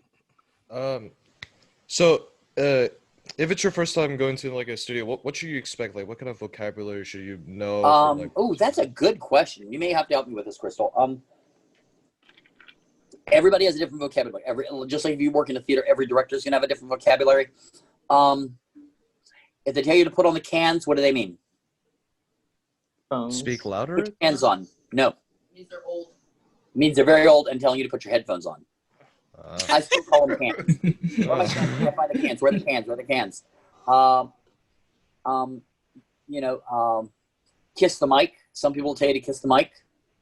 What that means, I've only had to really kiss the mic once, and that's when you're doing something so low, your lips have to be almost on that pop filter. That's when you're doing something down here. And I'm not sure where the mic is on this, but that's when you're doing something right that low. And then they can turn up the gain and make it a lot louder. But I'm not going to be able to stand here and do that super loud, at a distance from the mic. So you've really got to almost literally kiss the mic. Honestly, the only thing I can think of, I've never heard this mic either, is Walla. Walla? Yeah, you may be asked to do Walla. If they ask you to do Walla, you just be expected, depending on the studio, you'll either be doing it with a group of actors. Or solo. And it'll be dropped down into the background. Yeah, that's a good point. All actors. Yeah, so Walla means with all actors. Right? And let's say you watch a show that has, it's in a restaurant. The two characters are talking in a restaurant. But you can hear rough chatter in the background. That's Walla. Some studios will do it, put 3 or 4 people in a booth at a time. It's okay, you're in a restaurant, go. If you're starting out at Funimation, chances are you will be starting out with Walla. Yeah. So that's really the only vocabulary. Yeah, at Funimation, that'll be the only thing you need to know because that's the way they start most people is with then Walla. The other thing is going to be OM and CM Oh, good. reactions. OM and CM They reactions. start you off on like one that the first time you're going to get solo lines. Yeah. It's going to say what kind of reaction it is. And an OM reaction is an open mouth, like, oh, but a closed down to a CM is closed down off, like, That makes sense. Yeah. That makes a lot of sense. Oh. Also, a lot of times if you're doing dialogue and you see something underlined, that means you can't see the mouth. You might, if you're doing Walla and there's like a bunch of passages, like there'll be from minutes 1 to 1.5, there'll be background chatter, schoolhouse chatter, and you'll start just randomly talking to yourself like a crazy person. Be like, wow, do you remember the test we had yesterday? I didn't remember the test. That's why I didn't study for it. I'm going to fail. My parents are going to be disappointed, blah, blah, blah, and just go on about it. But then you might see from minute 1 to 1.5, there'll be background chatter, schoolhouse chatter, and you'll start just randomly talking to yourself like a crazy person. Be like, wow, do you remember the test? That's why I didn't study for it. I'm going to fail. My parents are going to be disappointed, blah, blah, blah, and just go on about it. But then you might see from minute 1.5 to 2 minutes, there's lunchroom chatter, and then it says in parentheses in mix, which means, or in M&Es, And which M&Es, means yeah. it's already there. You don't need to worry about it. Yeah. I I tend to mark out whatever's in the music and effects track because I know I don't need it done. So I just only mark what the actually. But some directors are like, "Oh, that's in the M&Es. Don't worry if about it." they ask you to slate, you just say your name and who you're reading for. Like if you show up to a studio for an audition, they'll say, "Hey, slate, please," and you'll go, "This is Krystal LaPorte reading for so and so," and they may tell you to slate after. Do the line and then slate after. So then you do the dialogue and say, "This is Christopher Ayres reading so and so and so and so." So there are a lot of just little things. Mic technique. If you're gonna scream, don't be on top of the mic. I tend to lean back. I also try to stay in the same place. I will set my feet and not move my feet, which is very precarious sometimes. I did a show called Papua, and my basis as an actor is very physical. I'm very physically trained. The RADA method, I tend to work very inside out, outside in. I have to get physicality there, and a lot of times I will do that in the booth. The director for Dragon Ball says that watching me do Freiza is like watching someone swim, because basically everything I do is right in here, and the whole voice is just coming like that, and my hands are going all over the place, and he said it's like watching somebody. He said it's like it's watching me moving my hands through Jello while I'm doing it. When I did Speed Grapher, I literally kept my body ramrod straight with my hands locked behind my lower back, almost like a military dress at ease. When I did Trinity Blood, that was weird. I would grab both sides of the booth wall and hang forward over the mic. But with Papua, I did the entire thing on my toes, kind of keeping my body moving like this, like if you've ever seen Joe Cocker sing, it was like Joe Cocker. And I fell down about 4 times while I was recording. I was so into it and so going crazy, and I just lost my balance and boom, right on my butt in the booth. It was pretty embarrassing.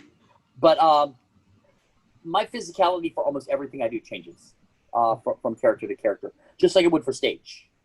Oh, that's another good thing. When I did the show Gantz, again, I've got a background in theater, acting, directing, stage combat, choreography, and so I love doing fight scenes. I love doing the reactions for fights. And second or third episode of Gantz, I'm fighting this giant onion-headed alien, and it's a very violent, very graphic, very language-heavy show. And I grab one arm, and I grab the other, and I'm struggling with him, and I'm straining him. Man, I am just selling it in the booth. I'm literally physically doing it. So a lot of times it helps for you to physically do what you're seeing the character do, because it makes the muscles in your body help make the sounds a lot stronger. And this is so weird. And I did it. I'm holding my breath, and my face is turning red, and holding my breath. And director said, "Okay, we need to do it again. I need it a little louder." Okay, so we do it again. I'm holding my breath, and my face is blood red. Okay, let's do it another time. So we did about 5 or 6 times. And finally I said, "Matt, I've got to take a break. I'm going to pass out." He said, "Why?" I said, "Well, I'm holding my breath." And he said, "Why are you holding your breath?" I said, "Well, I'm holding my breath so my face will turn red to really sell it." And he goes, "Chris, who's going to see it?" Oh, yeah. And so you realize there are a lot of things you do as an actor for stage that you think, "Oh man, this is playing beautifully." No, it's not. If you're on stage doing it, it would be great, because the audience can see your body and your face and how red you're turning, and doesn't happen. So cut to about 3 years later, I'm doing Speed Grapher, and there's a moment late in the show. I won't say anything because it's a show you really should see. It's really the director Chris Bevins did an exceptional job on it, and the cast is amazing. And there's a moment where my character just breaks down sobbing. It just has this, it's like 3-4 minutes of just, I mean, gut wrenching, sobbing through dialogue. And I did it.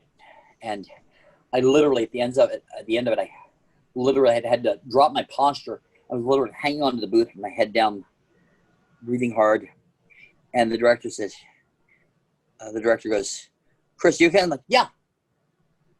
He's like, "Were you not crying?" I said, "No." I said, I couldn't do that. I couldn't be really sobbing like that and watching the mouth flaps and watching what was doing so that I could hit everything. I said, "Do you need it again?" And he goes, "Well, there are 1 or 2 things I thought we could clean up." I said, "Let's just do the whole thing again. What do you need?" And he told me, so I went through the entire 4 minutes again. And he kept thinking that I was just wrecking myself emotionally, and I wasn't. It was a technique. The reason I was having to hold myself up was because I was hyperventilating to have the sound right. And here's a great trick. I got to stand up to do it. So I'm gonna push back so I can stand up and you can see it. You can see me. One of the tricks that I learned is if you've got to get hit in something or have an impact on something, this is something I do. I make sure nothing's in my pocket. I got stuff in there now. I stand up on my toes, and when I do the line, all of a sudden you hear what happens? Yeah. All of a sudden, I can be talking to you, and what happens is that creates a sound from your diaphragm that you cannot accurately, exactly hit. I can do that, but it's not. That didn't sound the same, did it? Mm-hmm. Right. So if I've got to be hit, you'll see me a lot of times bouncing up and down on my heels in the booth, or if my character runs into something, you'll always see me do that that hard hit. I just think if I have to swing something, I'll roll up some paper and literally swing it because it does something to your physical body. There's a sound that you can somewhat recreate it, but not really good. There are so many amazing stories that I forget. AD was working on a baseball show, a girls' baseball show. And I cannot tell you, that was back when they were using paper script on music stands in front of them. I cannot tell you how many actresses knocked over the mic, knocked over their music stands. I mean, literally just swinging a newspaper bat for the show. So next question. We're getting good questions. Yeah, that brings me to a question. What are some acting, techniques that you recommend that we get down? Cold reading and improvisation. Mm-hmm. Those are the 2 solids. I recommend those more than anything else. If you have some sort of music training, I find a lot of people that another good one is, believe it or not, is comedy. Because comedy, like stand-up comedy and music, deal with rhythms and timing. And when you're doing ADR, you're having to match not even the performance that the Japanese did, because sometimes that doesn't match the mouth movement. In American dubs, we try very, very hard to match what's going on right here. So it becomes a matter of really watching timing and feeling the timing of a line. There's a lot that you're asked to do as an ADR actor, especially for anime. You're not only having to cold read and perform it solidly in character, you're also having to match those lip movements. And I will say this, you don't have to be exact, because there is this magical unicorn called an engineer that can do, I will tell you this as a director, a good engineer is worth their weight in gold. I had an engineer named John Duckworth who was fabulous, and I worked with him for a number of years. And John would go, "Do you like it?" And he would want to know if I was happy with the read, the performance. I'd say, "Yeah, I love it." He goes, "Okay, good, I'll make it fit." And he would do everything he could. He'd cut half syllables. He'd do whatever, and you'd never notice it because he was that good. And all of a sudden, the line and the read that I loved was there. Now, by the same token, I worked with an actor who's a good friend of mine. I cast him in his first anime, and he's a delightful guy, but he loves to take pauses when he's talking, and they make sense, for what he's saying, but they don't always work with the way the lips move up and down. Does that make sense? Mhm. And I'll go, buddy, you can't take a pause there. Oh, but Chris, it feels so right to. I said, I don't care how it feels. Don't do it. Okay. So do it and you take the pause. And then I would show it to him and he goes, oh, that looks terrible. I can't pause there at all. So he would have to find a way to get the reading that he wanted, which was brilliant. Another great actor that I love working with, I won't say his name. He's done multiple shows for me, and I love working with him. He makes my engineers crazy. In fact, one of my engineers said, you're right. That man was exactly who we needed. He was creepy. He was scary. And if you ever hire him again, I will break your damn legs. The actor, and I've worked with him, I've directed him on stage and in anime before, has a stutter. And he actually got into acting and theater through the advice of his speech therapist as a way to compensate and to learn to deal with his stutter and all of that. And so what he's got now is this incredibly musical way of talking, and it's very in and out, and very floats and like this.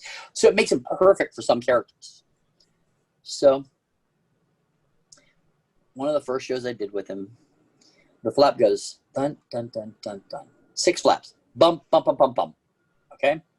And the line is, you are my monster. So anybody, if it's going to go bump, bump, bump, bump, bump, and the line is, you are my monster, how would that go?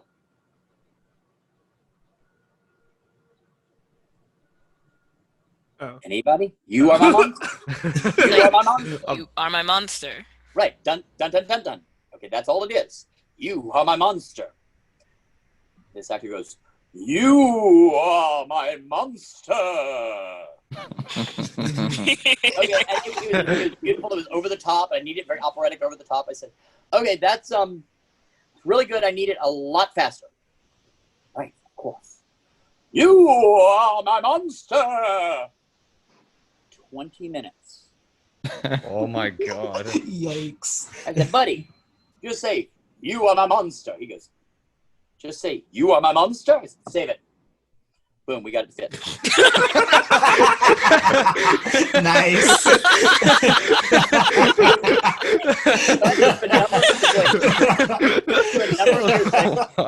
That's funny. I use him for the main villain in a show. And my engineer at first thought I was crazy. Because John's got these rhythms and everything is like this, and all floats and all da da da da da da da da da. And this character talks in monologues. I mean, monster monologues. And John's an incredible cold reader. And I would say, okay, yeah, just go and let him go ahead and record the monologue. And so the monologue might take John, where it may take a minute on the anime, it takes John almost 2.5 minutes. And the engineer's like, what are we going to do? This is never going to work. He sounds great, but he's never going to work. I said, okay, do me a favor. Go through and cut all of his breaths out. Because John, being Shakespearean trained, there's big, deep breaths that you can hear. So we go through and we cut all those little, because a breath looks like a football, usually. So we went through and cut all the footballs. I said, now scooch those closer together. Any pause, scooch closer together. So we did. It's still running like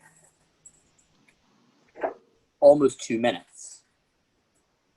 He said, it's still too long, you're going to have to cut. I said, no, I'm not. Compress the hell out of it. Press it, shrink it to make it fit. He's like, really? I said, yeah. Because what you can do, you can extend or compress a file, which will speed it up or slow it down.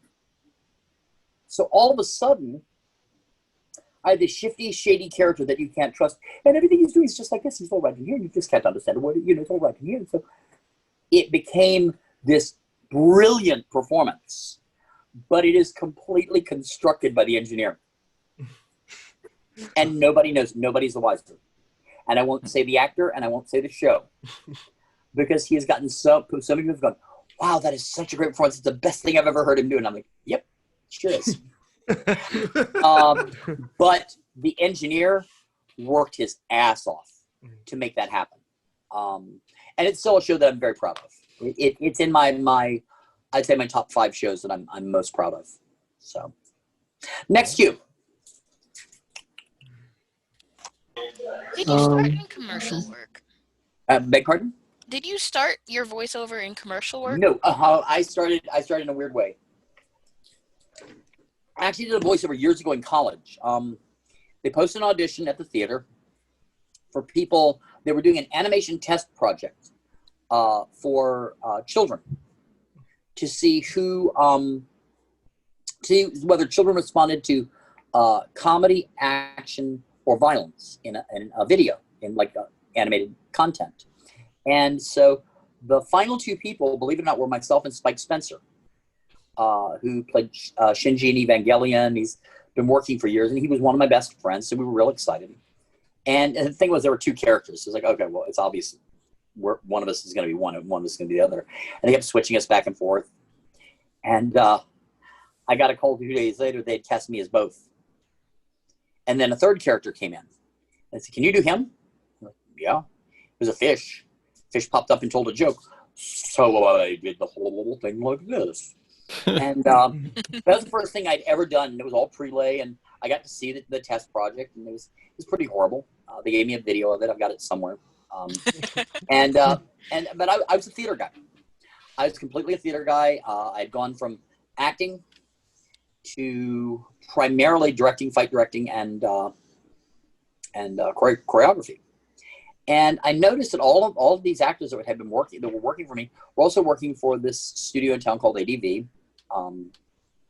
This is probably almost 30 years ago, back when ADV was first starting.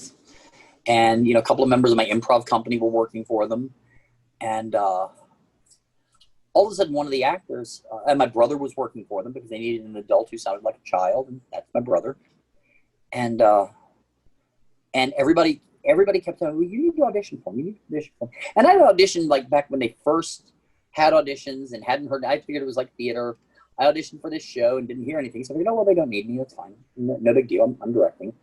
And people say, oh, you need to audition. You do dialect work. You're a strong actor. You're a good poll reader. And I was like, no, I'm in pre-production. No. Oh my God, I'm about to cast this show. No, I'm in the middle of rehearsals. I can't do that. So finally, my younger brother, who had been working for them for several months, picks up the phone, dials it, and says, "Here, book the damn audition." So I booked an open call, and about 6 months later, it's back when they were first doing open calls. That's how I got in so quick. They called me in, and I auditioned. And about a week later, I was called in to do Walla and 2 lines in a show. And the next week, I was called in to do Walla and 3 lines in a show. And the next 2 weeks, I was called in to do Walla. And the next week, I was called in because they had 9 directors working. So everybody was trying to work with me. And gradually, I worked my way up to bit parts, and then episode characters, and then recurring characters, and then supporting characters. And eventually, after about a year, I booked my first lead. But I came in at a time when there was a lot of work and not a lot of actors here in Houston. And then about a year after that, from meeting different actors at conventions and different directors at conventions, I got a call to come to Dallas for Funimation to do some recording for them. And so then I kept making the 5-hour drive back and forth between Houston and Dallas. Now I'm about to move to Dallas. So, but yeah, I haven't done a lot of commercial work. So I don't know a lot about it. Just like audiobooks. I've got good friends that do a lot of audiobooks, and I have done none. So, except for this one little bit that Krystal and I, well, Krystal had a lot more dialogue than I did. I think my character's going to die. I think she's going to. Oh no. I think Hers is going to live. That's fine. Because the thing is, all of the recording equipment we have here at the hotel is hers, and she's eventually going to have to go back to Dallas because the studios are going to open back up and the courts are going to open back up. So she's going to have to go back to work, and then I will be here with no recording equipment, so I'm not going to be able to do it. So I told him, I said, look, give me something. If you're going to use me in something small, so that I can knock it out for you. Next cue. So, oh, go ahead. I have a question about being, because you said you're a jack of all trades, and I'm sort of like that myself because Good. I'm an audio engineer and a voice Oh, actor, okay. and I work for this studio in Atlanta, and I'm kind of at that point where I've learned most things about the audio side of it and miking techniques and actually recording, but I actually need to get better at recording, at being an actual voice actor. And I'm working on projects for the studio and for myself, That's beautiful. like animations and commercials and stuff. But how do you recommend I manage and run all of the things that I want Okay. to do? I will say this. I've told people this. If you're an engineer and you get in with a studio that does primarily anime and stuff like that, you will end up voice acting. I can't tell you how many times I've only had one engineer that was like, no, absolutely not. You're not putting me in. I don't do that. But his big thing is music. I cannot tell you how many times I've gone, oh my God, I'm missing the guy at the bar. Brent, step in. And I learned how to hit the go button to record.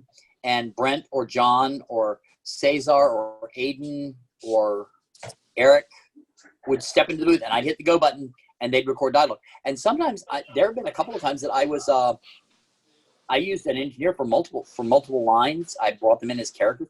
One of them had a recurring character.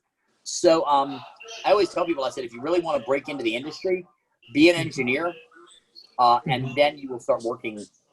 You know, the more you work with people, the more they go, oh my God, can you step in the booth and do this? So I'm Which doing I'm it sure right. you've had happen. Yeah, I'm I sure mean, you've had yeah. happen. Oh my God, we need another voice. Step in there, DW. You know, yeah. But I It's mean, a more good place. so, Atlanta's a good city.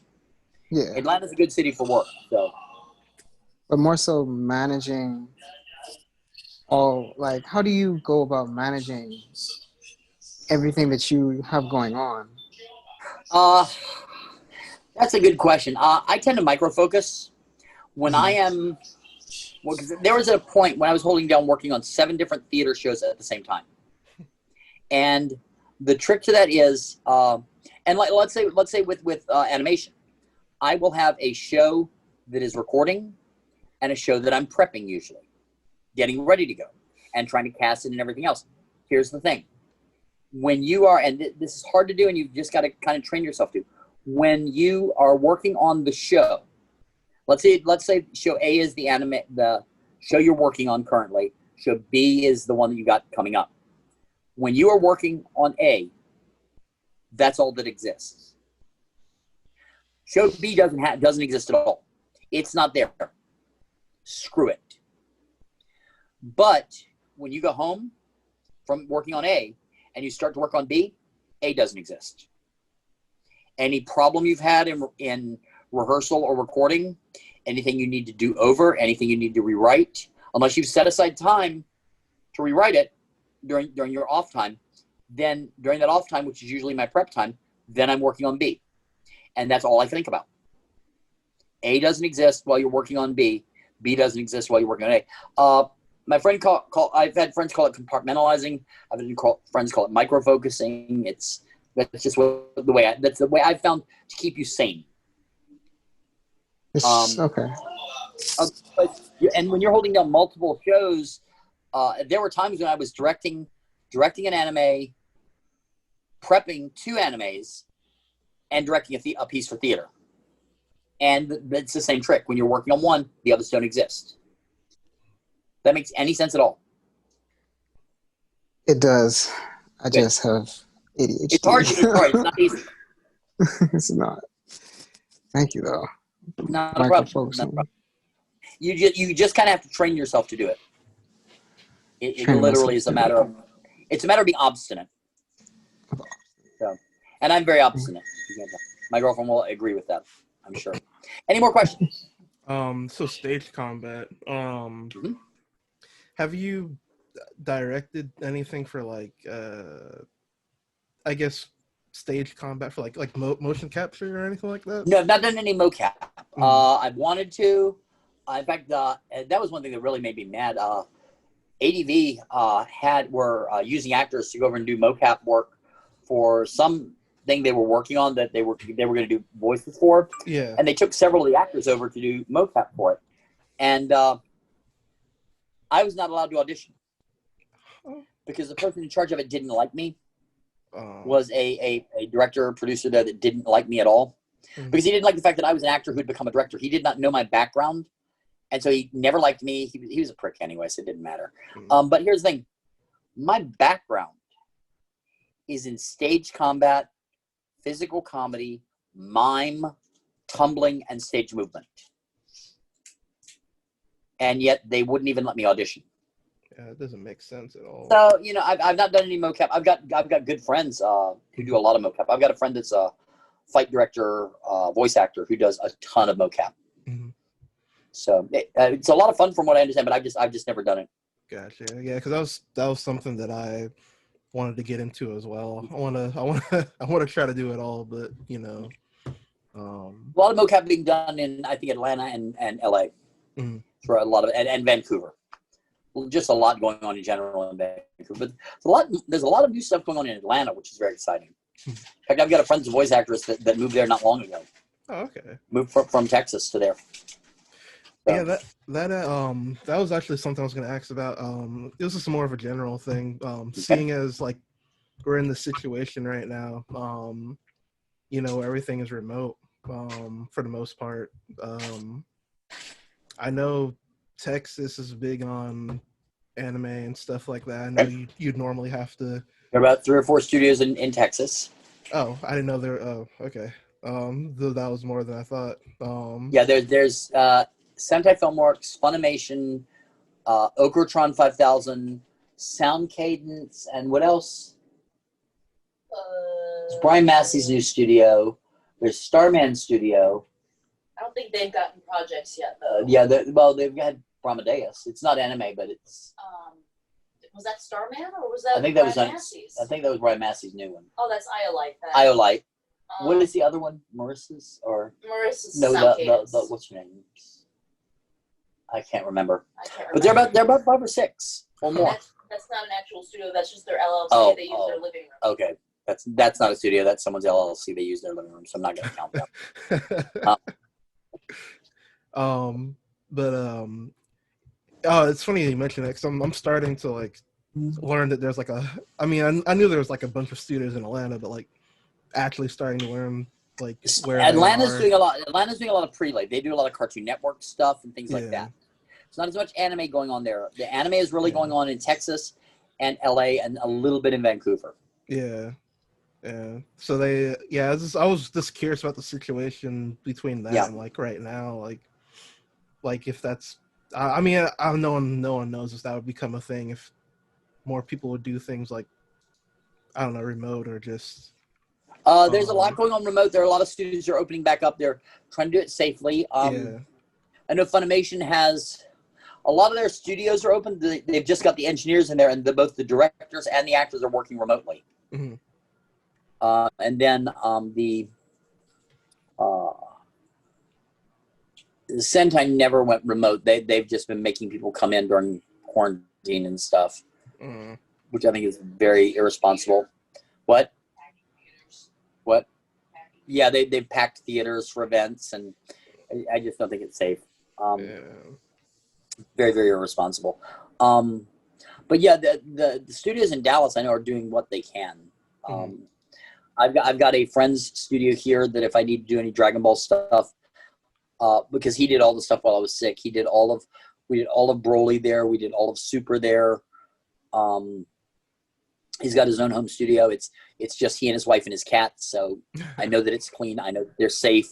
So in fact, I just went in the other day to do some pickups for one of the Dragon Ball games. Okay. There was some new DLC that they needed some like 6 extra lines for. So I got to go in and do that. That was fun. I was getting to do Freiza again after so long. It was a lot of fun. So because we finished Super about 2 or 3 weeks before I got the transplant. Oh, okay. We finished it just in time for the transplant. So because I am coming up on my 1-year anniversary. My anniversary is Halloween. Oh. So, that's funny. 1 year with the new lungs and going strong. So Nice. but yeah, it'll be nice. It'll be nice to, when they've got more content. But of course, by then I'll be in Dallas, so I'll just go to the studio there and just record it. Yeah, imagine, whenever things go back to normal, that I guess things will just go back to being in the studio. Yeah, well, the Okratron, where we do all of Dragon Ball, is just two large studios, 2 maybe 3 large studios. So, and the booth area is probably about as big as this room that I'm in. So the actual studio where their engineer and the director are huge, and the place for the actor is huge. So it's very easy to keep it clean. It's very easy to keep socially distanced. Yeah. So they've been able to do a lot more. Yeah. Another cue. Pretending that the coronavirus doesn't exist, how would you audition for both online and for just in person? Assuming it didn't exist? Well, pretending that it doesn't exist, like, Okay. at all. Like, everything is just normal. Sometimes they will send you sides of lines, and you do the lines. Sometimes you give multiple takes on the lines. If you're going to do 2 takes, then let them know you're going to do 2. If you can bring people in, then I prefer that, because then sometimes you get a chance to direct them some, and if you don't know them, see how they take direction. And that to me is very important. I used to have a method. I don't know if they're going to let me do it when I get to Dallas or not. I used to bring an actor in for 30 minutes and have them read for, let's say I had 5 women and 4 men. And I called each of you in. Every one of you guys, I would have read for all 4 of the guys. You women, I would have you read for all 5 of the women. Regardless of whether you thought you were right or not, I'd try you. But everything that you read would be scenes between 2 or 3 people in the show. They're actually from the script, actual dialogue from the script. And then what I would do is I would go through with my engineer. It was a fairly lengthy process. And I would sit in the back of the room. I'd sit far away so that I couldn't see who he was pulling up. I'd say, okay, let's take character 1. Show me any audition for that character. Nope, their voice does not fit the character design. Okay, yes, that next one fits. That one fits. Nope, they don't cut them. Doesn't fit, cut them. Yep, that fits, keep it. And I would go through with each performer and see whose voice fit the character design. Because that's vital to me, is that the voice match what the character looks like. Then I would go through and say, okay, let's start with scene 1. Mix and match them. Give me 1 A and 1. Give me an A and a C. Okay, nope. You know what? I'm wrong about A. Cut that first actor. And I would mix and match those voices until I found out who sounded right together. Until I could hear that chemistry that I knew was going to work. And that's who I would cast. So it was a slow process, but I feel like I really got some, especially when I started my career, I got some really dynamic casts. By the end of my career, they were like, no, just cast it. You don't even have audition. Just cast whoever you think can do it.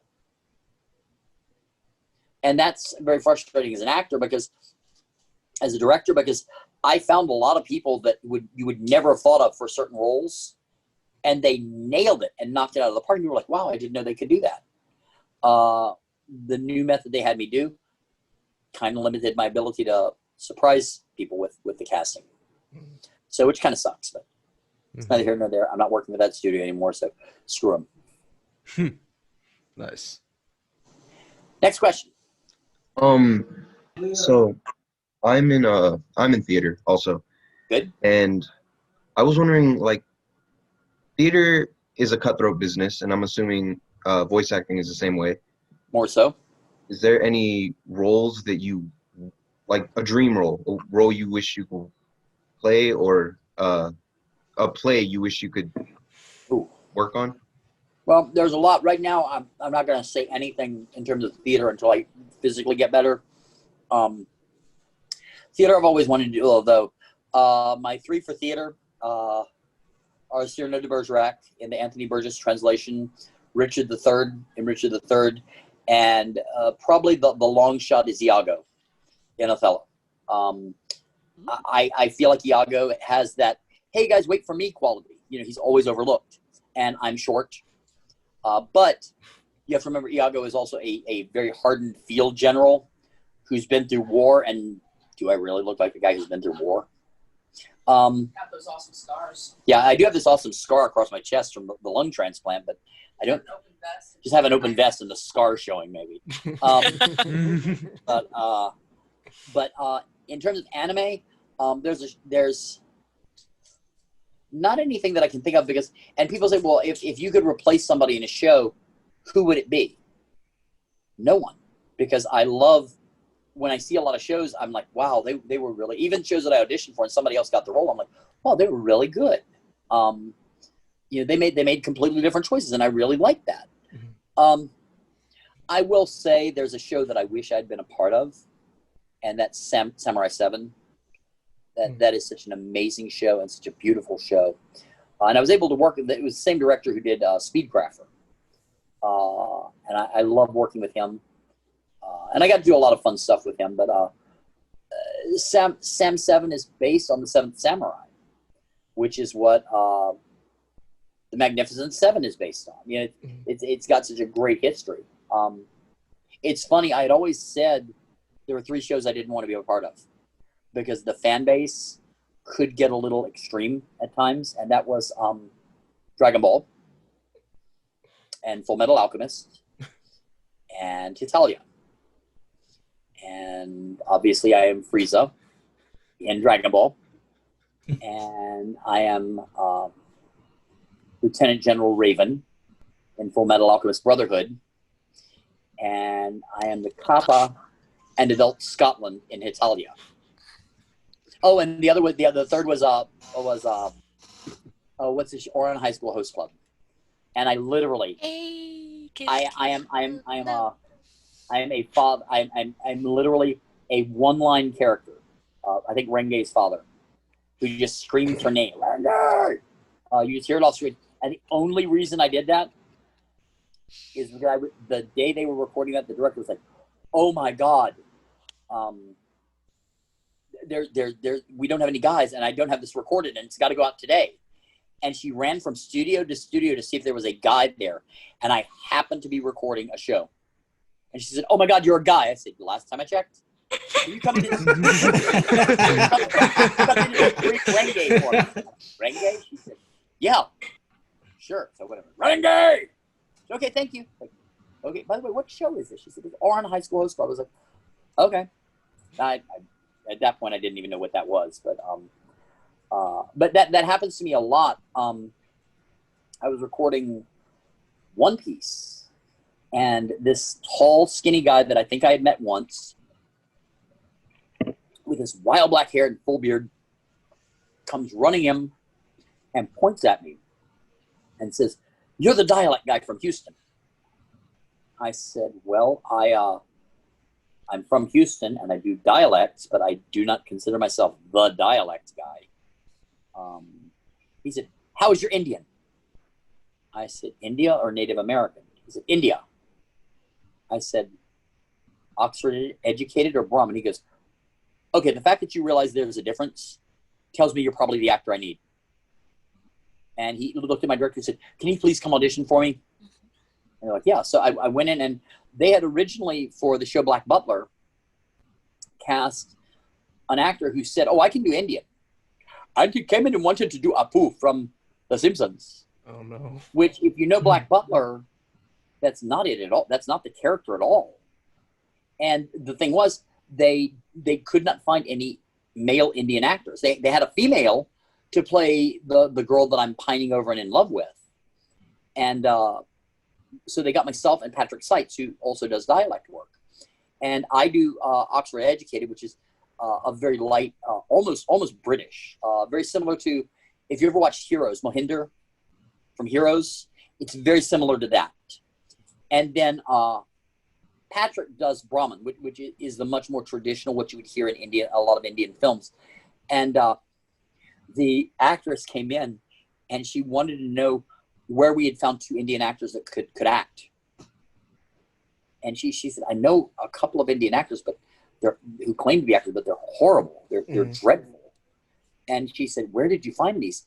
And he said, the director said, Ian said, they're not Indian. And she goes, no.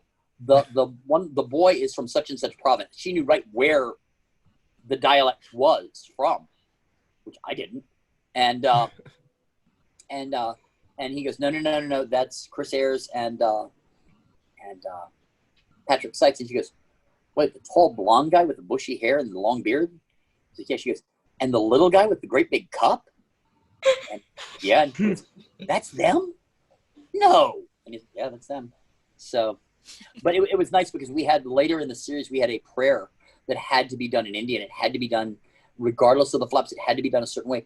And she fortunately knew the prayer. And even though that character was gone, she came in and gave it. She broke it down phonetically and did the actual prayer for us. And we did it. We would hear her do, the first two words, and then we'd repeat. And then we'd hear the second two words, and we'd repeat. And it's something called repeat, where you hear something and you go back, and you hear something and you go back. And we were actually able to do in the dialect an authentic Indian prayer, which was very, very cool. That's pretty cool. But yeah, that's the harder thing now is that because somebody asked me, they said, well, you do a lot of dialects. If they found an Indian actor to take over that role, would you let him? And I said, of course. The only reason I did it was because I do dialects and there wasn't someone who could do it, and we wanted the show done. They wanted the show done correctly. But of course, if any dialect I do, if a person of that nationality came in and could do it, absolutely. There are some actors that get really, well, that's my character. That's my role. No, you know what? Somebody did it before me. There's a Japanese actor that did that role before me. And if that show is picked up by another studio, you know what? There will be somebody else that does it after me. My friend Sean, who plays Goku, got very upset because Damon Mills, who's my understudy for Freiza, Damon does a dead-on impression of my Freiza. I can tell the difference because his is slightly lower than mine is, which is funny because Damon's got a much higher voice than I do, and I've got a lower voice than Damon. But my Freiza's up here, and his Freiza's right here. And it's a very slight difference, but I can always hear it. And, he goes to conventions and he signs Freiza prints, and he, they say, well, Damon was Freiza in Dragon Ball Z Super. And Sean called me and was just livid and outraged that he's claiming to be Freiza. I said, well, he did it. He filled in for me. We had a long talk about it. In fact, he asked me if I minded if he sold and signed prints. And you said yes? Yeah, because he did the work. I said, Sean, somebody did the role before me. Somebody does the role in the Spanish dubs of it. Somebody does the role in the German dubs of it. There is a Freiza that was actually another American version of Freiza that did it for China.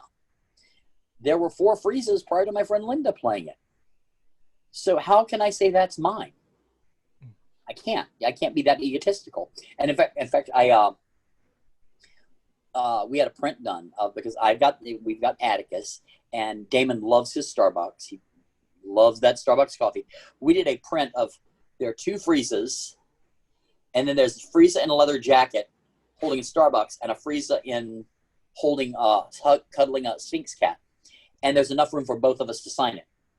So if he takes it to conventions and signs it, then somebody could find me somewhere else, and I'd be happy to sign the other side. So you've got you've got me and the understudy for it. And that was actually my Krystal and my idea. Actually, I think it was Krystal's idea. But it's been very nice because any Freiza stuff that he's been signing, he's been donating like 50% of the Freiza stuff he signs to help with my medical expenses.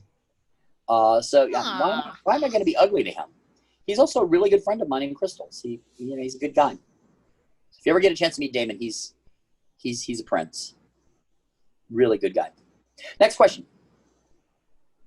How does being an understudy work? Because I always hear the term understudy. I just want to okay. How. Well, sorry. Go ahead. No, that's well for theater. If somebody gets sick, you have to have somebody to go on for them. A lot of times in shows that I've directed, I've been the understudy for all of the guys because I've got a wide vocal range. In fact, I will never forget there was a night when the production I directed of You're a Good Man, Charlie Brown.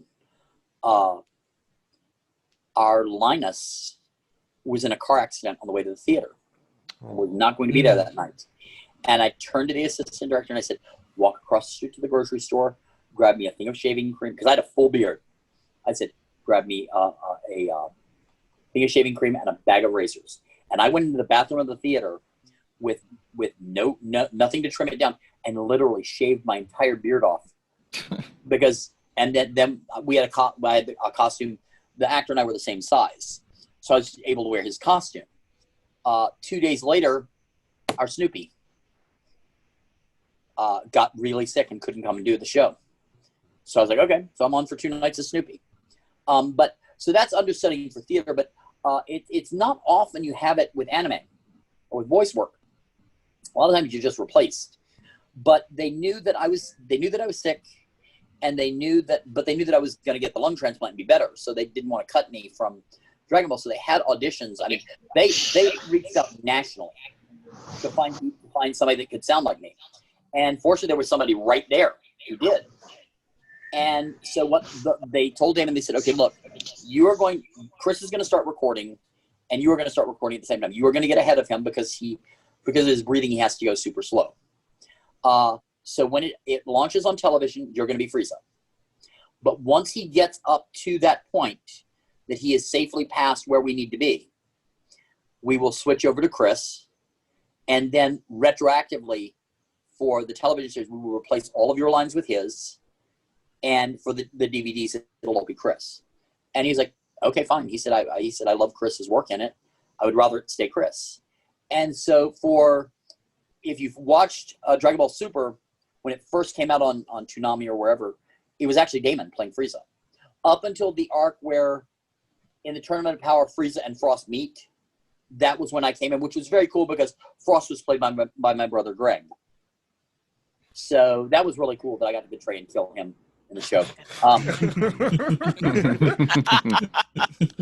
That doesn't often happen. So, and Damon was completely cool with it. He knows now there are still clips of it on YouTube and stuff like that, which I'm fine with. People loved his work. I thought his work was phenomenal. I thought Linda Young is a friend of mine. I thought Linda was amazing. She was the Frieza before me. And we sound nothing alike. In fact, for a long time, people tried to make it this rivalry that Linda and I hated each other. And nothing could be farther from the truth. She's a delightful, wonderful lady. So, next cue. That was a good question.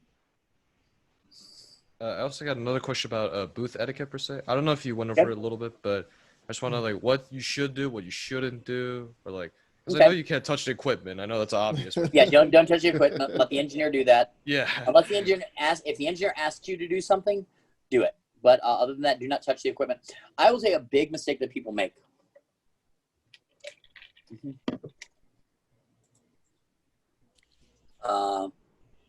Trying to think. Okay. SANNA.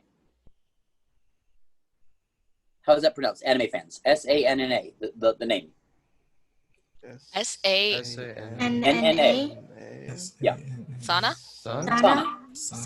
Okay, now you get into the booth, and they say, okay, and you say, well, da da da da, Sana, da da da da da. There's no, say Sana. Now you know in your mind, you know in your heart that it's actually Sana, right? Mm-hmm. What do? You say Sana. You say Sana. Anna. Because that's what the directors had everybody else on the show do. And the thing is, I have seen people not work again because they were arguing, because they spent more time arguing with the director over pronunciation and stuff like that. I've had to say things that I knew were wrong. Sometimes the studio told the director, that's wrong. Have everybody come back in and re-record it. Biggest thing that made me furious as a director. I did a show called Amagi Brilliant Park. It's a cute show, and the translator came to me and said, be sure, because everybody wants to say Amagi, it's Amagi. Be sure, yeah, and so the writer came to me and said, be sure, don't forget, it's Amagi. A-M-A-G-I. Okay? So I had a sub-director working with some actors because it was having to go real fast. I said, don't forget Amagi. Okay, no problem. And the translator came to me several times during the recording process. You're still saying Amagi, right? I said, yes, still saying Amagi. So we finished it. And there were 4 characters that the sub-director had done that he is horrible with names. And they said Amagi, which meant I was going to have to bring 3 actors in to replace 12 to 15 lines. And I got called into my producer's office, or the head of production's office, and got reamed out. Why was I mispronouncing the name? I said, if you listen to what name? He said, Amagi. I said, what do you mean? I said, if you listen to the Japanese, they say Amagi. The translator kept coming into the room to tell me, don't forget it's Amagi. The writer kept reminding me it's Amagi. The only place it is not Amagi is these 14 or 15 lines that my sub-director did, and he calls it Amagi. He said, well, the studio's calling it Amagi. So you have to go back in and re-record every instance somebody says Amagi, which was over 400 times. So rather than replace 15 lines having the name said correctly, I had to bring every friggin' cast member in to say the name wrong. And I was furious as the director. But I there's nothing I can do. That's the producer. They outweigh my rulings, so but it infuriated me. I won't even watch the show. I've never even seen it. It's a fun show. It's a great show. It's got a great cast. I won't watch it. Because it really just pisses me off to see it. So, but it's very funny because that director, who was my assistant, when I got sick, took over my spot at the studio, which is fine. And his shows just butcher the pronunciation of names. I would literally, with every show, I would take every name that you had to say in the show, every historical name, and I would go to the translator, or I would go to the head of translation and say, sit down with me. And he and I would literally make what in industry terms is like a Bible of how you pronounce each word. I would write it out phonetically. I would underline, I would underscore where the emphasis in the word is. But yeah, Amagi is Amagi. God, I don't even like saying Amagi because it's wrong. Yeah. Sorry. Get off my soapbox now. That's fine. No, I understand. But we have to do that. That was one time. There was a fun trick I did. I had I was playing the best friend of a character in Magicano, and the director gave me the wrong pronunciation of the lead character's name. Okay, he said it's Shikimori. The character's name is Shikimori, not Shikimori. And so I got the disc and watched the entire first episode, and I was the only person in the damn show who was mispronouncing the lead character's name. So I did not ask permission, and the director never noticed. Over the course of the second set of discs that came out, it was like a 9-disc set or a 9 DVD box, which had like two discs in each. I started calling him Shikimori, and I did that for a few lines, and the next few lines I called him Shikimori, about 8 or 9 times, and then gradually I shifted it over the course of like 2 episodes. I've shifted it from Shikimori to Shikimori, and then he stayed Shikimori for the rest of the show. But that was literally noticing it and going, well, she's not going to fix it, so I better do something. Mm-hmm. And she never told me to fix it, so she never told me not to. So I was like, all right. So, but yeah, in terms of etiquette, I would say arguing with the director over anything, big mistake. Goofing off too much. There are some actors that get in the booth and just want to cut up and be silly. And while I love to laugh as much as anybody, you do have work to do. I've got one actor that I've worked with for years who the first show we did was a children's show. And we left a lot of bombs for each other, which are really lewd and lascivious and horrible things that you say. And you play it for the actor who comes, they're in the scene with. I always play it after the actor's recorded, so I don't throw the recording. Some people play it as they're recording, which I think is a mistake, because you end up messing up that actor's process. But after doing that, and it was a 56 episode show, so we were on it for. I worked on that and other projects at the same time, but I was on it for 2.5 years. And now, whenever that actor comes in to record with me, he always wants to leave bombs, like every friggin' line. And I'm like, I have one actor who I love dearly. He does a lot of film work now. He's not doing anime as much. He will come in and you'll get a line, and then he'll tell you 3 impressions, and then he'll give you a joke, and then he may do another line if you ask him to. Come on, let's keep moving.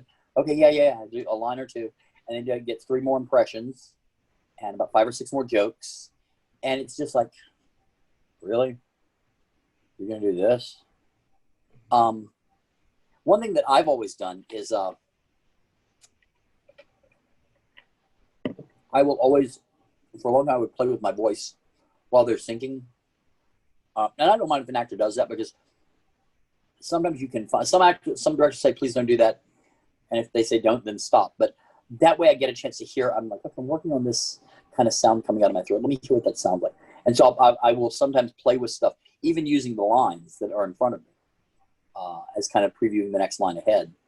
But in terms of booth etiquette, I'd really say the thing that I've really seen that have damaged more people from working is arguing with the director, especially over pronunciation or something like that. That's real bad. And there are a few actors that I will take it from. I've got a friend that is that I usually, he's one of the people I go to for pronunciation.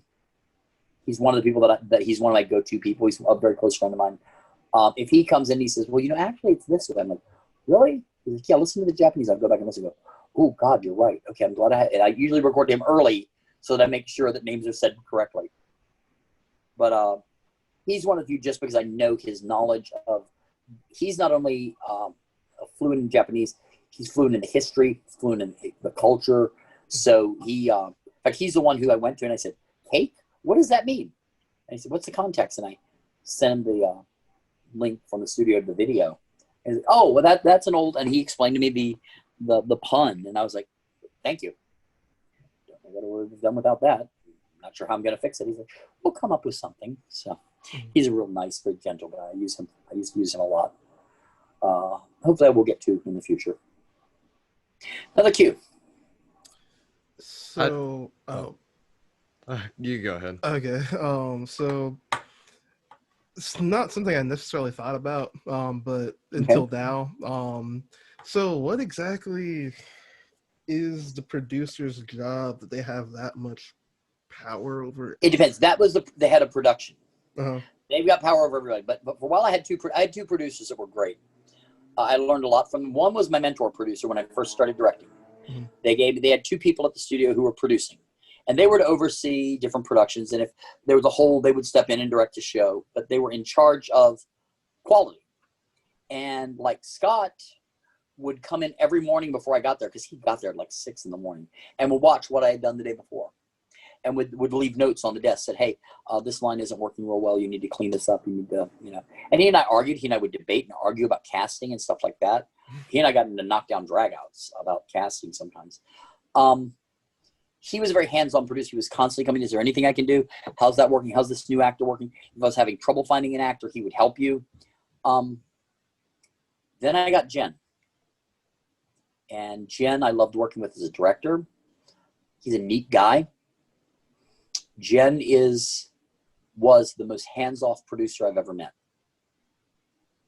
He didn't care how I cast. If I needed to contact him about casting or something, I'd have to hunt him down. Sometimes it would take a day or so.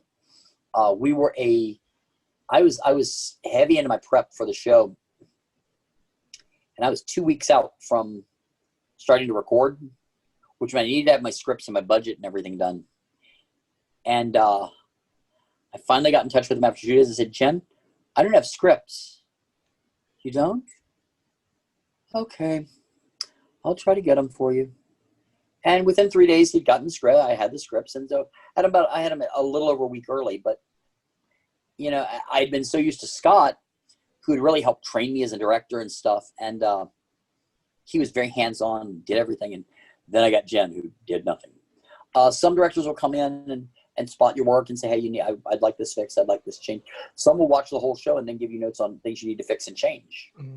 So it varies from studio to studio and from producer to producer, which is a weird way to answer your question. So, but that's the best answer I have.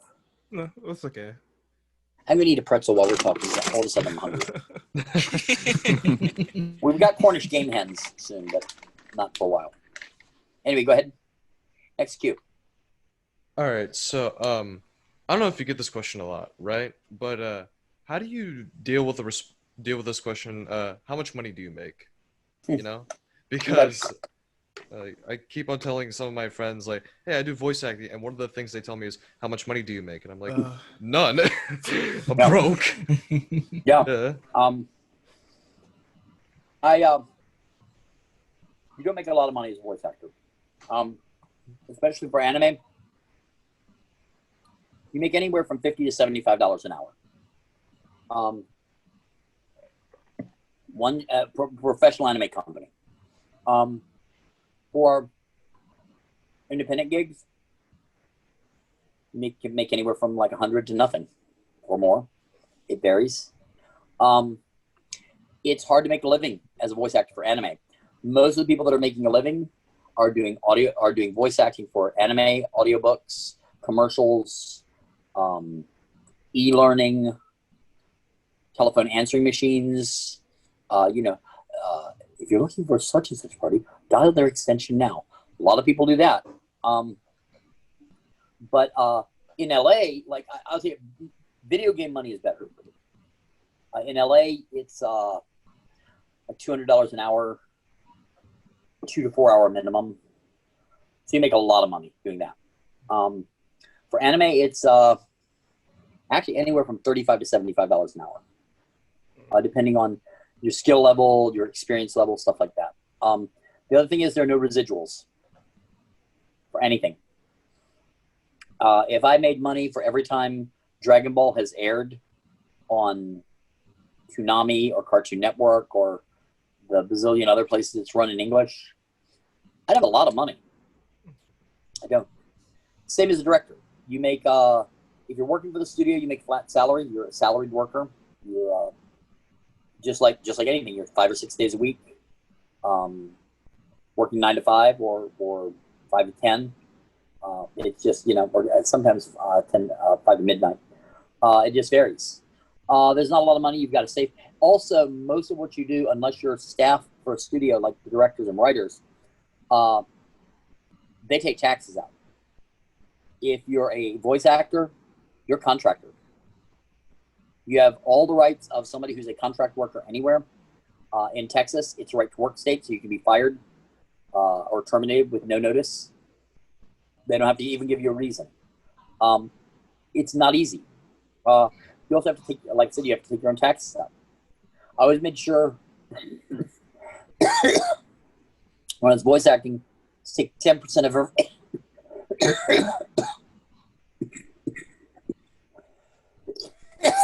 I did pretty good job now.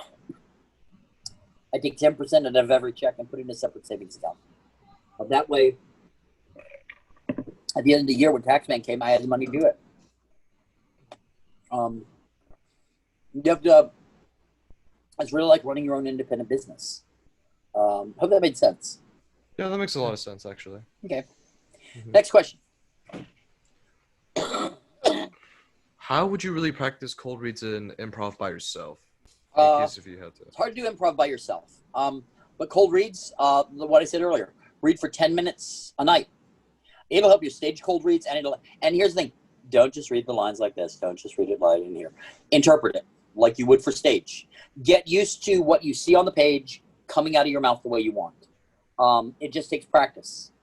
And the better you are at it, and the faster you are at it, then the more you can concentrate on things like the actual performance, watching what the actor on the character on the screen is doing and matching that emotion, watching those lip flaps and matching that. That's the cold reading has to become almost automatic. And I will tell you this, most actors, myself included, hate cold reading. I'd much rather have something prepared. I'd much rather have something that I've worked on. Hate cold reading. But you know what? I'm fairly good at it because you have to be. But that's a good question. Improv, I play a lot of games with myself. My favorite is a game called Hasty that a friend of mine named Jenny Hasty came up with. You take a series of letters, CIA. And I'll talk for a couple of minutes about my group, CIA, Canines on Acid. And we'll talk about the problems that we have with these opioid and hallucinogenics being used by dogs. And then all of a sudden I'll get another set of initials. World War II, WWII. Good evening, Mr. President of South America. This is Walter Winchell in Iran. I'll just go through. So what I do in the car is I will see license plates. And I'll use the numbers from the license plates just to keep, and then I'll go on in one character until I see another set of letters and immediately come to another and switch to another character. Because sometimes you're having to switch characters. You may come in and play Bob the bartender, and then, okay, we're going to go to episode 8. You're going to play Stan the drunk. Okay, now we're going to go to episode 9, and you're going to be the security guard for the bank. And you don't want all of those characters to sound like the same person. So you just play with. I also just play with my voice. It sounds weird to say that. I sing a lot. I sing in different dialects. I sing in different character voices. I find Ian Sinclair, who directed Black Butler, is also a dialect guy, and I loved working with him because we traded off methods of working. He when he's working on a dialect character, he will look around the room and he will say mask, pretzel, DVD, book, cup, in his German. And then he will say, the man eating the pretzels was wearing the mask or reading the book and drinking from the cup. And so he'll use and make sentences. What I do is go hickory dickory dock, the mouse ran down the clock struck 12, clock struck 12 on down here ran hickory dickory dock. Or I will go to be or not to be, that's the question. As it is nobody in the mind to suffer the slings and arrows of outrageous fortune. So I'll do a Shakespeare monologue. I'll do to be or not to be. I'll do advice to the players. I'll do one of my audition monologues, but I'll do it in the dialect, and I will work that dialect. So that's it was always a lot of fun when you get somebody that has. I love talking to other fight directors because we will trade off ideas. I love talking to other improvisers, so we'll trade off techniques and stuff. I've spent my entire most of my COVID lockdown, aside from reading some new scripts for shows I'd like to either direct or do as an actor, working on actually a new long-form improvisation style. That once I get to Dallas, I'm going to find a group of actors and try to get it on its feet and in front of an audience. I think it will be a big hit with nerd culture. It's serialized improv, which is, you can use some theaters. You can go to a show and see a improvised episode of SVU or an improvised episode of Gilligan's Island. And Doctor Who has been done. I'm a huge Whovian. I'm a huge Doctor Who fanatic. There have been improvised Doctor Who's, and generally you've got one actor who looks like David Tennant or Matt Smith, and they play the Doctor every time you see the show. I've got an idea for a company that you can have any of the Doctors, from the first Doctor all the way up to Jodie Whittaker. And their companions. The audience every night, it's a different way to find the villain. It's a different way to find the story. And it's all done through geek methods of stuff. The Doctor is chosen by card. 13 cards, 13 Doctors. Villains can be decided, if the Doctor has multiple companions, it can be decided by the roll of a D&D dice. Sometimes flip of a coin, sometimes rock, paper, scissors. The entire show is decided by the audience. But it's serialized. It's a serialized episode of Doctor Who, every performance, and each one is different. So I've been working on all of the aspects of that and the ins and outs and how the structure would work.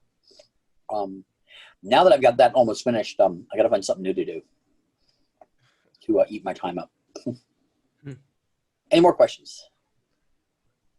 How would you scream, laugh, or cry, like act out all that without hurting yourself and doing it authentically?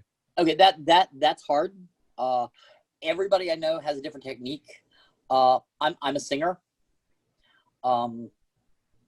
so a lot of that, a lot of my singing. Also, a lot of actors sit while they're performing. I can't do that. I can't do that in the booth. I have to stand up for everything because I've got full use of my diaphragm that way. If I'm sitting, we're usually collapsed on it. Don't have full breath control. The nice thing is everybody asks me that because there's so much screaming in Dragon Ball. I lucked out. Freiza, if anybody sings, Freiza, his voice is placed in the mask. Everything that I do has to resonate right here through the nose. So I feel the entire thing, my entire face right here vibrating. So when I scream, it's not in my throat. Sean and Chris go, "Ah!" And that, God, that kills you. Freiza goes, "Ah!" All up in here. All up in here. Nice. So I'm not putting any pressure at all on my cords. Everything's coming right in through here. It's the way I use that actual technique to teach belt singing for musical theater to students. I had a kid who was beautiful voice and she was so timid and so quiet. And so what I do is I have them sing whatever their song is as nasal as they can. Think about the original Annie. Tomorrow, tomorrow, I love you, tomorrow. Everything was right in the mask. So I'll have them go, doe, a deer, a female deer, rain, a drop of golden sun. Then what I have them do is be sure they feel that resonance in their mask and go, doe, a deer, a female. And as long as you can feel that resonance here, you don't have any strain on your cords because everything is placed up here. And so I do the same thing for screams and laughs and crying and stuff like that. Crying is a lot of hyperventilating. And that's just a lot of air going in and out of your cords. And it was harder to do prior to my transplant because I couldn't get a lot of air in. I was functioning. I recorded Broly and Super on 11% lung capacity. I would have to literally record 2 lines and then turn my oxygen back on and breathe for a few minutes while they were syncing the lines up, and then turn the oxygen off and record a few more lines and then turn the oxygen back on. So that was why it was a slower process than I'm used to. I was recording those shows at about 30 lines an hour where I normally can record about 60 or 70 lines an hour. It's very, very frustrating. But yeah, I use my, I use this to place everything that I do. So every now and again I get a character, that character that fell over all the time. Everything ready, it was all ready to hear, it's all hey, what's going on? They wanted a stoned out jazz musician for the character, and so that was I was up on my toes. Hey, and everything's right in here. And the funny thing is I love the singers of the 30s and 40s, particularly like Cab Calloway and stuff like that. So we decided for this character that every attack he had in a fight scene was going to be a scat riff.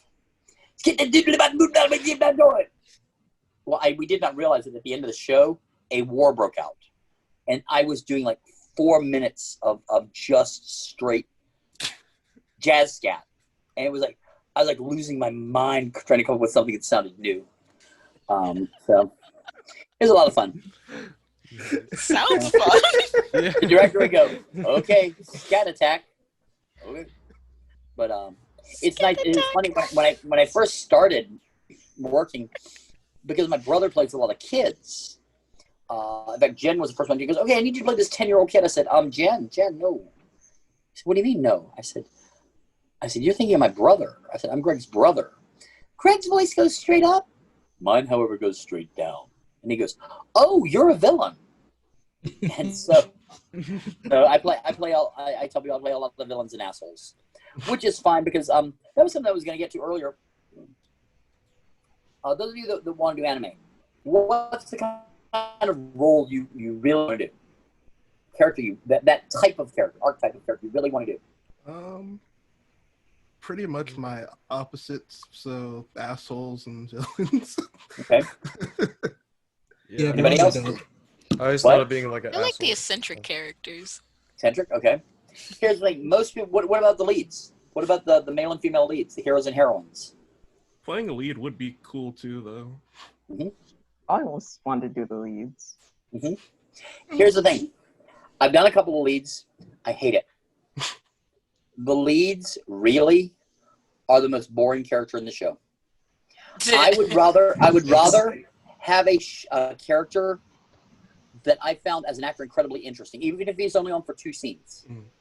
And so that's why a lot of directors are like, "Oh, it's so nice here. You don't want to. You don't get disgruntled if you don't have the lead." I'm like, "No," I said, "You know me. As long as it's interesting, as long as it's something interesting and fun for me to do, and maybe a challenge, that's what I want. That's what I look for as an actor for stage too. Is something that is going to push my boundaries." And so I get a lot of.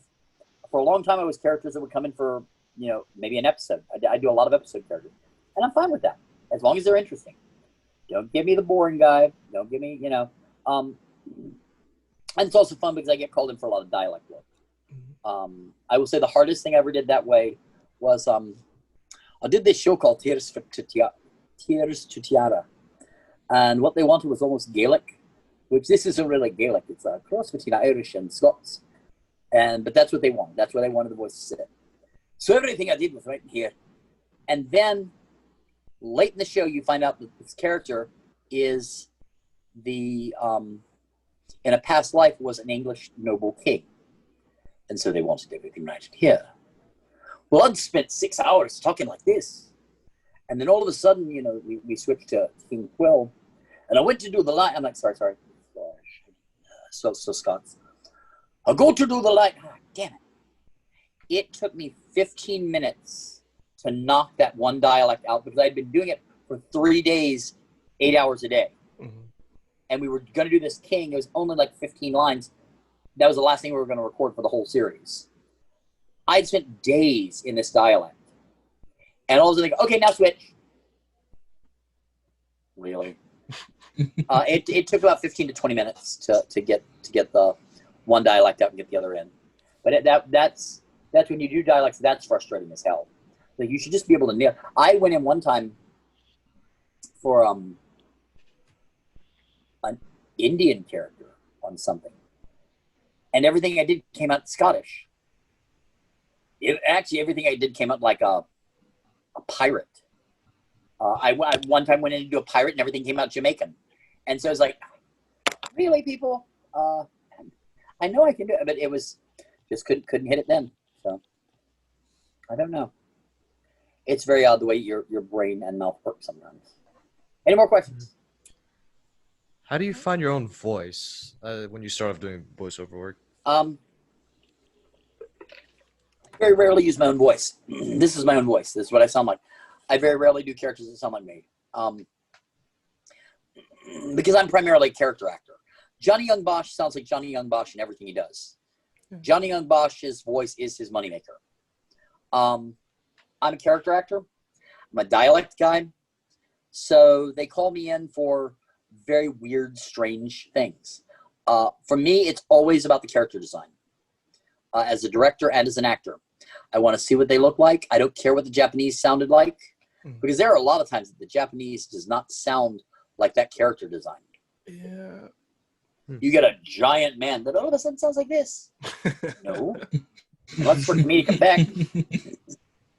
How many Japanese female characters, they got that real high voice.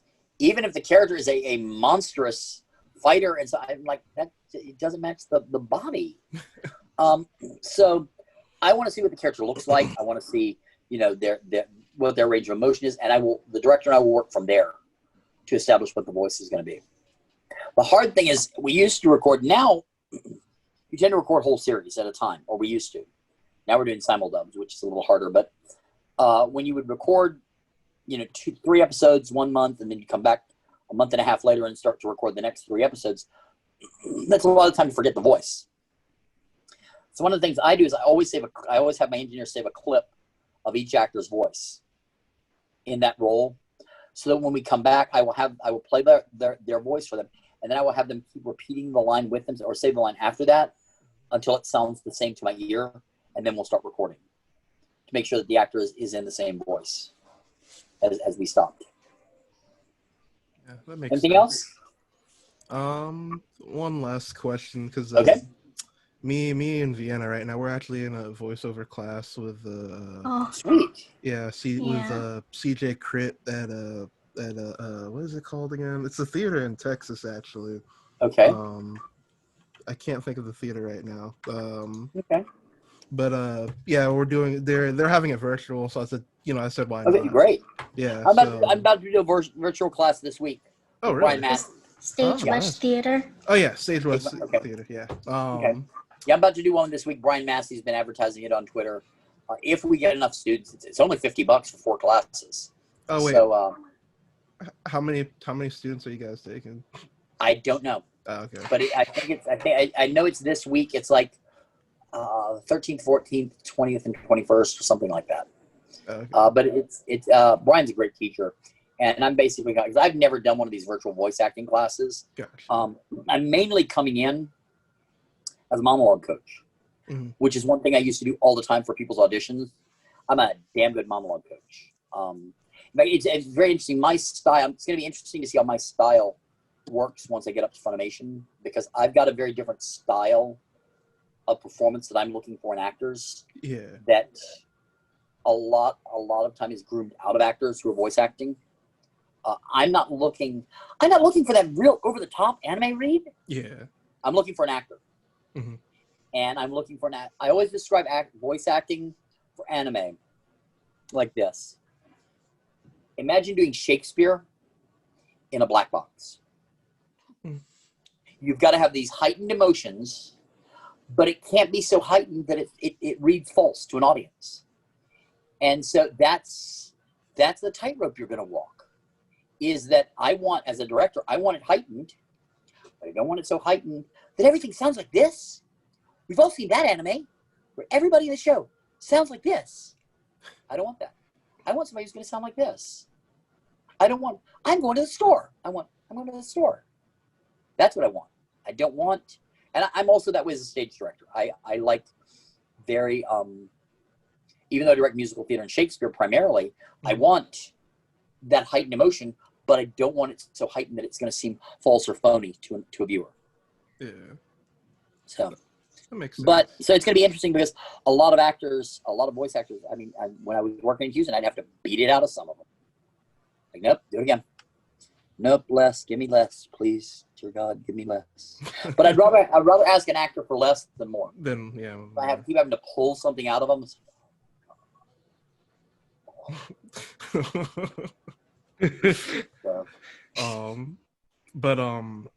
Oh yeah, right. So we're going over dialect stuff right now. That's not something I am particularly good at. Well, mainly because of the fact that I really haven't tried to do a different type of dialect. But do you have any tips on learning stuff like that? I will. Listen to everything. If I'm going to do a dialect show, I will the night before. Like, what's a dialect? Give me a certain dialect. British. British. All right. What kind of British? Do you want RP? Do you want Cockney? Do you want Northern England? What type of British is David Tennant's Doctor and Doctor? David Tennant is a cross between RP and more Northern. Christopher Eccleston is Northern. Capaldi and McCoy were much more Scots because they're both from Scotland. Yeah. So what you do is, let's say okay, you find the character that you want.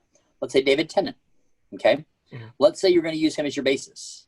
What I would do is I would get your tape recorder or whatever you have, and I would listen to as much David Tennant, not just in Doctor Who. I'd listen to him in Broadchurch. I'd listen to him in whatever you can find where he's got the dialect that you want, and literally just start repeating phrasing, because dialect is not just about the syllables and the consonants and the vowels. consonants and vowels and all of that are important, but the musicality of a language is very important. That's why it's so difficult doing dialects for anime. Because regardless of the musicality of a dialect, you've got flaps that you've got to hit. Yeah. And sometimes it doesn't match with the musicality of dialect. Russian, I love doing Russian for stuff. But very often it does not work with the flaps because of the way it goes. Another tip for a lot of dialects, not necessarily English, but a lot of other dialects, they don't contract words. You notice I did not say don't. I said did not. I do not. A lot of your dialects, when you're doing dialect work, do not contract very often. I will contract if it makes it fit the flaps better, but I try not to. But one of the things that I do, I had to do a Palestinian terrorist leader, and you go the negotiator. Mm-hmm. And so I was like, God, where am I going to find Palestinian? And then the director said, well, I just want basic Middle Eastern. I said, okay. So what I did was I got, what was it? I got, hey, see you later, Cade. I got The Mummy and Indiana Jones. And I literally, with an audio recorder, recorded all of, who's Indy's friend, the John Rhys Davies, who ended up playing Gimli. And, but he's got this wonderful Middle Eastern dialect. And there were several other characters that did. And so that night I went to bed listening to it and mirroring his language and his cadence. And all the way to the studio, I had it in the cassette player in my car. Mm-hmm. Or you can do it on your phone or your MP3 or whatever. And I literally would just go through and I would come in with the dialect. I generally wouldn't break it until we were done to make sure that I stayed in that voice and in that dialect. Mm-hmm. But I'm a big, because of musicality, I'm a big fan of listening to native speakers. Mm-hmm. The nice thing is, like, the Krystal was having you do Australian recently, which is tough because you can lapse into English, you can lapse into a number. And what she did, she started listening to Australian true crime podcasts, which were done from Australia. They're native speakers. You also get a lot of slang that you can say, hey, what about this? That Australians say this. Oh, that's a good idea, the director will say. It's never bad to toss in an idea. Just if they say no, then say, okay, no problem. Just let it roll off your back.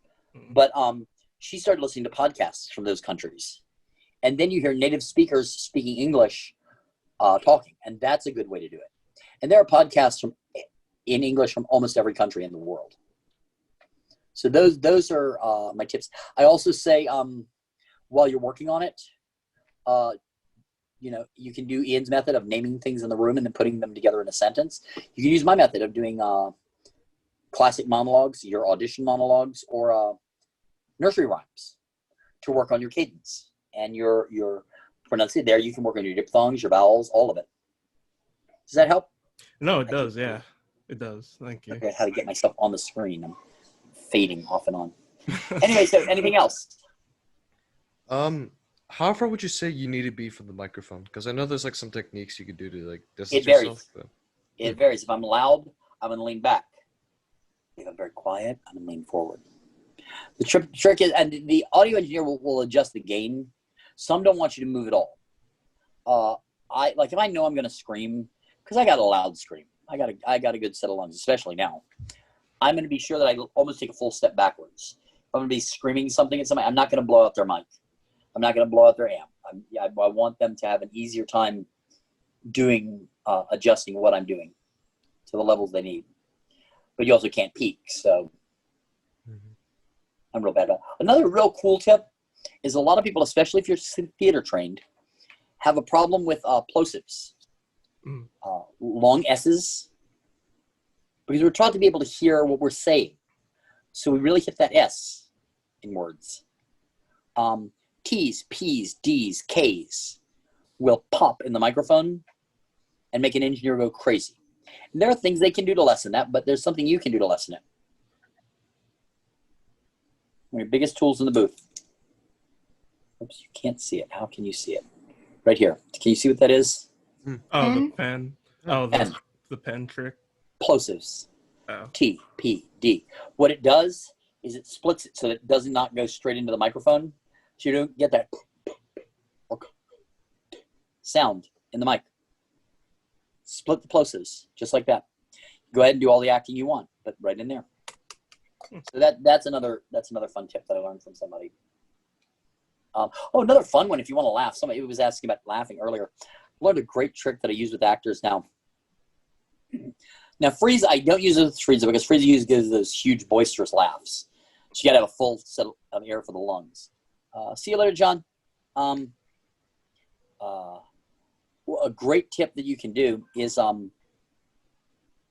when you're going to laugh, somebody who's doing the voice acting, either Vienna or Walter or anybody, just laugh for me. Laugh. If I ask you to laugh in a show, give me a laugh.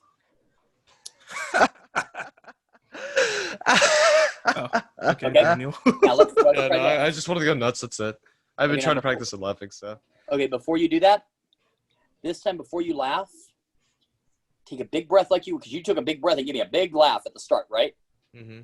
Now, if you want to sound more natural, take a big breath, but start letting it out before you laugh. You'll end up with something that doesn't go, ha, ha, ha, ha. Take a big breath, start letting it out, and then laugh into that exhale. It's like that? It was a lot more natural than somebody that's going to go, ha, ha, ha, ha. That's a trick that I got from a video game director that I've used ever since. I think it's a brilliant trick. Sometimes they'll ask you to do multiple reactions in a row. This is a trick that Taliesin Jaffe taught me. He's the director for Helsing. Between each reaction, I'll clap. I'll spike the take. Because what happens is, DW, you're an audio recorder. If I do this, what's that going to make on the WAV file? It's going to cause it to jump. You're going to see that big line.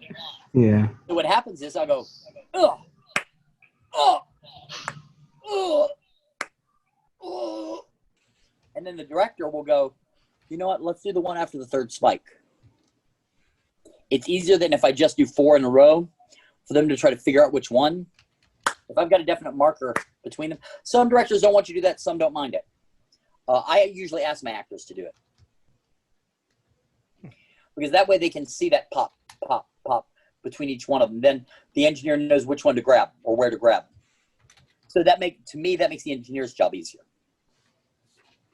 If that makes sense. No, it does. Yeah. The most frustrated I was in a session, and my engineer and my actor was, I had an actor we were doing my method of just completely recording, and most of this was mouth not seen. It was you were seeing images and stuff from this horribly brutalized childhood of this character who was abused and tortured and cut by people that were is horrifying. And actress is a really good actress, and so I said, let's just go ahead. We watched the whole thing. She saw what the emotion needed to be. She saw how horrific it was. I said, let's just go ahead and record.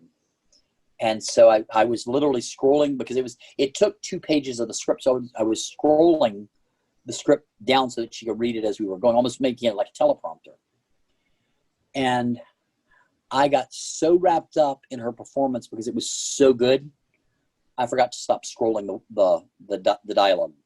So all of a sudden she had a point where she had nothing left to say. And I was like, damn it.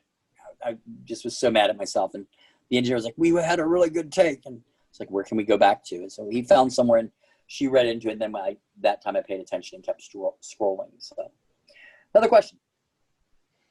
I have a question. Sure. When you want a character to have a certain emotion that's distinctive, like bloodlust, and I'm thinking specifically for this fighting anime what I was watching called Baki.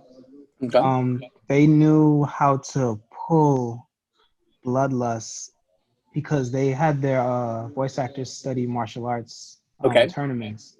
That's smart. But Do you think there are other ways of pulling emotions from Yes, I do. a voice actor like Yes, that? I do. I absolutely do. There are any number of ways. You can have a number of ways to do that. One thing that I love to do, and I love playing with stuff. Walter, Mhm. give me the line "You're gonna die." Oh, wait, what? Give me the line "You're gonna die." You're gonna die. Okay, now that may not be what I see in the animation. Slow it way down. You're going to die. Slow it down even more. You're going to die. Let's change "going" to "gonna."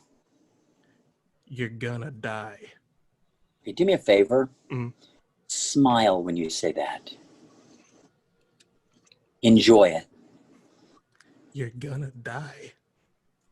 Real slow, almost whispered, big smile.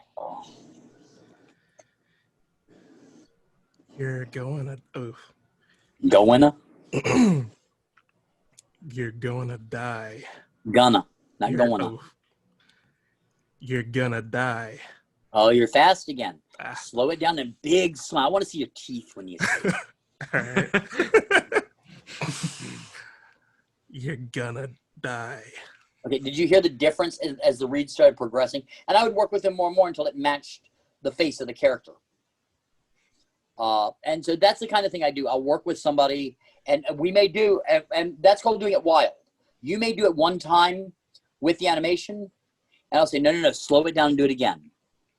Even slower. Smile more. And you're hearing that I'm kind of hinting at what I'm looking for, and gradually the actor starts to adapt. But they're not doing an impression of me. They're taking it through the way they react or their thought process. I don't want somebody doing, I would say, you're gonna die. I don't want somebody to do that. I want your interpretation of how the character would do that. There are elements of what I did that I want, but my job as a director is to coach that out of you. Does that make sense? Does that answer your question, DW? That makes sense. Partially. Okay. And I was thinking more so like, how do you, because you're coaching them, but if they're not getting it and they're not seeing what specifically you want them to do. Eventually, if you're running out of time, you've got to give them a line read. You've got to say, I need it like this. It's like, you are my monster. I would say, no, it needs to be, you are my monster. Really? You are my monster? Yes, use it. I had to give them a line read. And here's the thing. It's the least optimal trick in a director's book. But as my mentor told me, I was doing a show one time and I could not get this actor in Into the Woods to deliver. It was a young guy playing Jack. And I could not get the delivery I want. And my mentor said, give him a line read. I said, what? Are you kidding? He goes, no, line reads are a tool in the director's book. It's not optimal. It's not ideal. But if you're wasting time and not getting what you want, you've got to give them the read. Or they'll never get. He said eventually they'll process it through themselves and it will become natural to them. But for a while it may seem unnatural, but he said no. He said don't hesitate if you, and especially with voiceover work. If you don't have time, I don't have time to sit for 15 minutes on a line or reaction. If they don't get it within 3 or 4 times, I'm going to give them a line read. Okay. It's just that simple. You've got to. You've got to save your studio time and money. Yeah. And the actor, the frustration. How frustrated was it making you do that line over and over? Oh, it was. I mean, it wasn't bad. Yeah, imagine that for 15 minutes, 20 minutes. I'd feel pretty different. Some directors will make you do that with a reaction of 10 minutes on that's going to go by in like a second and a half. I one time in Gantz, I had a line I will never forget the delivery. And no bullshit this time, right? And no bullshit this time. Got it? That was the read. 45 minutes of repeating that line over and over and over. And giving every variation on that I could. And literally the director was going, How does that make you feel as an actor? It makes you feel like shit. And here's the thing. After 45 minutes, the engineer goes, let's take a break. And we took a break, and we stepped outside. The engineer and I had a cigarette, and he said, I'm gonna promise you something. He's gonna go with the first take when we come back. I've worked with him for 20 years. He thinks he wants something different. He said, your first take was the read. He said, was the right read. We walk back in, and the director goes, give me just a minute, hang on. And so I'm talking to the engineer, and he goes, okay, no, the first read was perfect. Let's go ahead and move on. But I've spent 45 minutes repeating, and no bullshit this time. Got it? For 45 minutes. And here's the thing. I do it, and I don't complain because that's my job. The job is to give the director what they want as speedily and as fast as possible. It doesn't matter what I think. It doesn't matter if I'm frustrated. Sometimes you can hear it in my voice. Sometimes I get a little snappy. I have to remind myself, nope, not my job to be snappy. My job is to fill the director's vision for the show. And some directors are not collaborative. Some don't want your input. Some don't give a damn what you think. They want it this way, and that's it. There have been some famous stories in the booth of actors arguing with directors that have given them line reads that have nearly come to blows sometimes, which I think is just ridiculous. Because that's not your job. Your job is to do the best job possible with what the director gives you and give the director what they want. It's that simple. And that's for anything. You do audiobooks. You will do the audiobook. You will send it in, and you'll send in like 4 chapters. You'll get 6 pages of notes of changes they want. Well, we don't want the pause this long. Can you cut that out? Can you shorten it? Well, you mispronounced this. Well, you said this word instead of this. And you've got to say, yeah, no problem, I'll do it, and go back in and do it. And it generally means you'll be making less per hour because they pay by the page, usually. So even if you have to go back and re-record that whole page, they've paid you for that page. So it's frustrating. But that's the job. That really is trying to give the director what they want. Next question. Or any more questions? I think that's it for me. Okay, great. The only other question I could think of is really like, what are the requirements to be an audio engineer? But that's really it. I honestly don't know. You'd have to talk to each studio. Like some want you to, like Sentai wants you to have a degree in audio engineering. You have to have a degree in audio engineering. Others, if you show a skill for it and an aptitude for it, some studios will take you in as a apprentice engineer, and then they'll move you up. Like I know that's what Funimation does sometimes. Sometimes studios in Dallas will sometimes snipe engineers from one studio to another. Oh, we'll give you more money. The interesting thing is one that's a path in Funimation to directing sometimes. You're an engineer long enough and you have watched and studied the directors and start to learn that craft. They'll say, hey, how do you feel about being a director? And all of a sudden, we've got people that are audio engineers that have no background in directing, but because they've been an engineer long enough and have watched and studied the directors, all of a sudden, boom, they're all of a sudden directing anime. And some of them are great. All right, this is the final question I have. Okay. And then we can. So, directing. As someone who's not, I guess advice for someone that wants to, direct more, like, because I'm not going to say it's not going to be my thing. I don't know where my path is going to lead. I know from what you've been telling us about directing for anime, I don't know how I would feel doing that just now, but I know personally for me, for example, like I would really want to make a RPG video game. And I would probably be acting and also directing people in that. So I guess advice on a lot of people do that. Directing. Okay, here's the thing. I took one of my favorite directors in Houston. She's worked with my AD for years. I've AD'd for her. She's somebody I trust with my life. She's one of my favorite directors in town. I brought her in one day to watch what I do because I thought we were going to be looking for new directors at the studio, and I'd love to have gotten her in. And she sat for an entire day with me and watched multiple actors come in, and some of them she knew, some of them she didn't. And after work, about 7 o'clock, about 6:30, we left and we went to dinner. And she said, okay, she said, I'm just going to tell you this. That was one of the most amazing, incredible things I've ever seen. And I would lose my mind if I ever had to do it. She said, it is, at the same time, it is amazing and incredible to watch. It is also boring as hell to me. And I'm like, okay, here's the thing. I'm going to ask you a question. Why do you want to direct? I guess that will depend on my answer to you. Okay, gotcha. Well, in terms of, I guess, this project, or whatever project I end up working on, like the passion project or whatever, I guess it's just, I would like to create something within my vision. Although that means I'd be doing more than just directing. I'd be writing too. But so I guess I just want to make my vision come to life. Okay. Do you want it because you want to be able to tell people what to do? Tell them how to do it? Nah. Okay, good. Then you should probably look at directing. Directing. I had a friend who said, "Man, I want to be a director. That's where that you get to boss people around." That's not what directing is.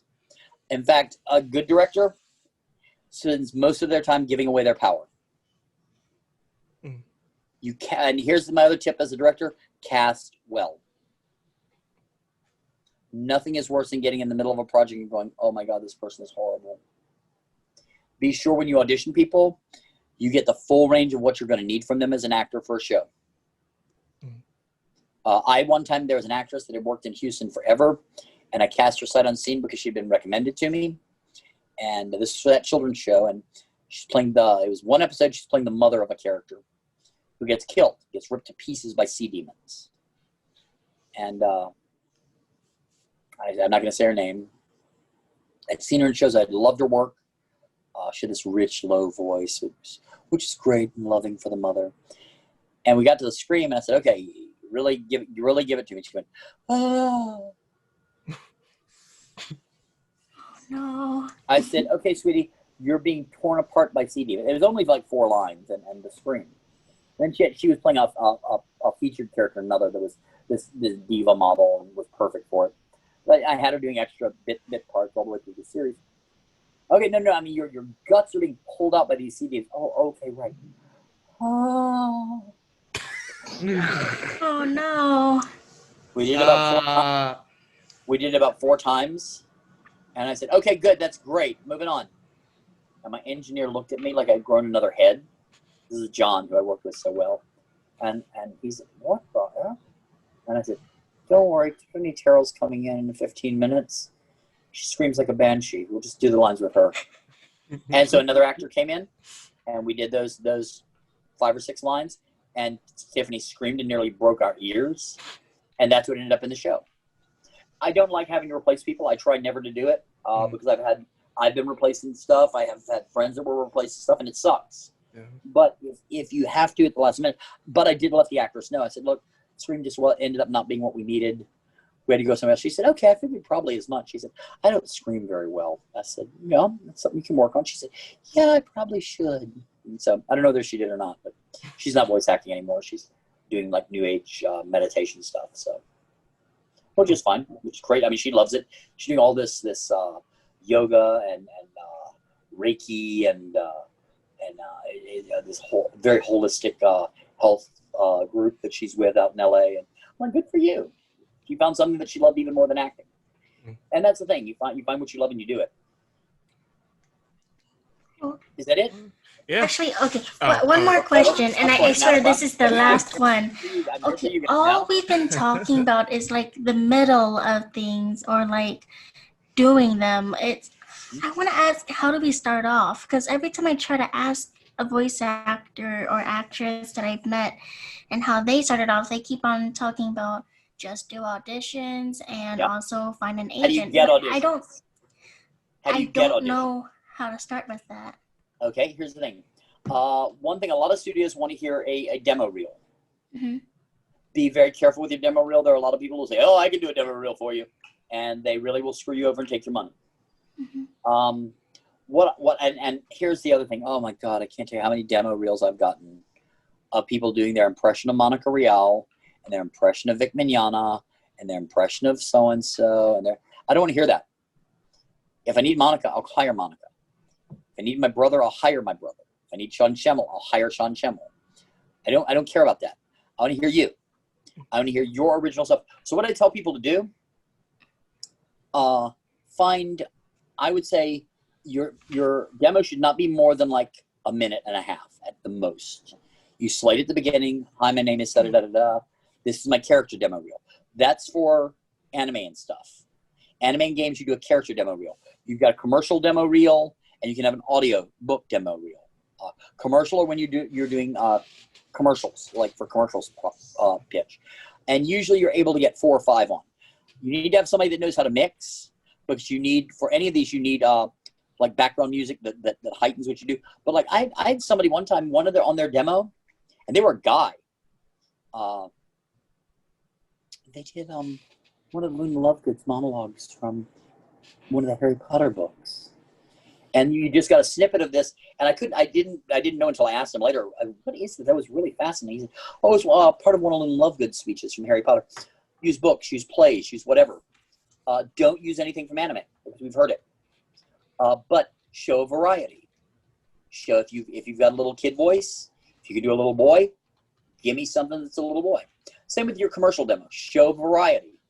Be sure that it's mixed well. Be sure that it sounds well. Be sure that it and it pays to me. What I do, I do a lot of demos for people. What I do is I've got an engineer here in Houston I work with. And let's say you come to me for a commercial demo. We'll talk for a little while. I'll find out what your voice sounds like.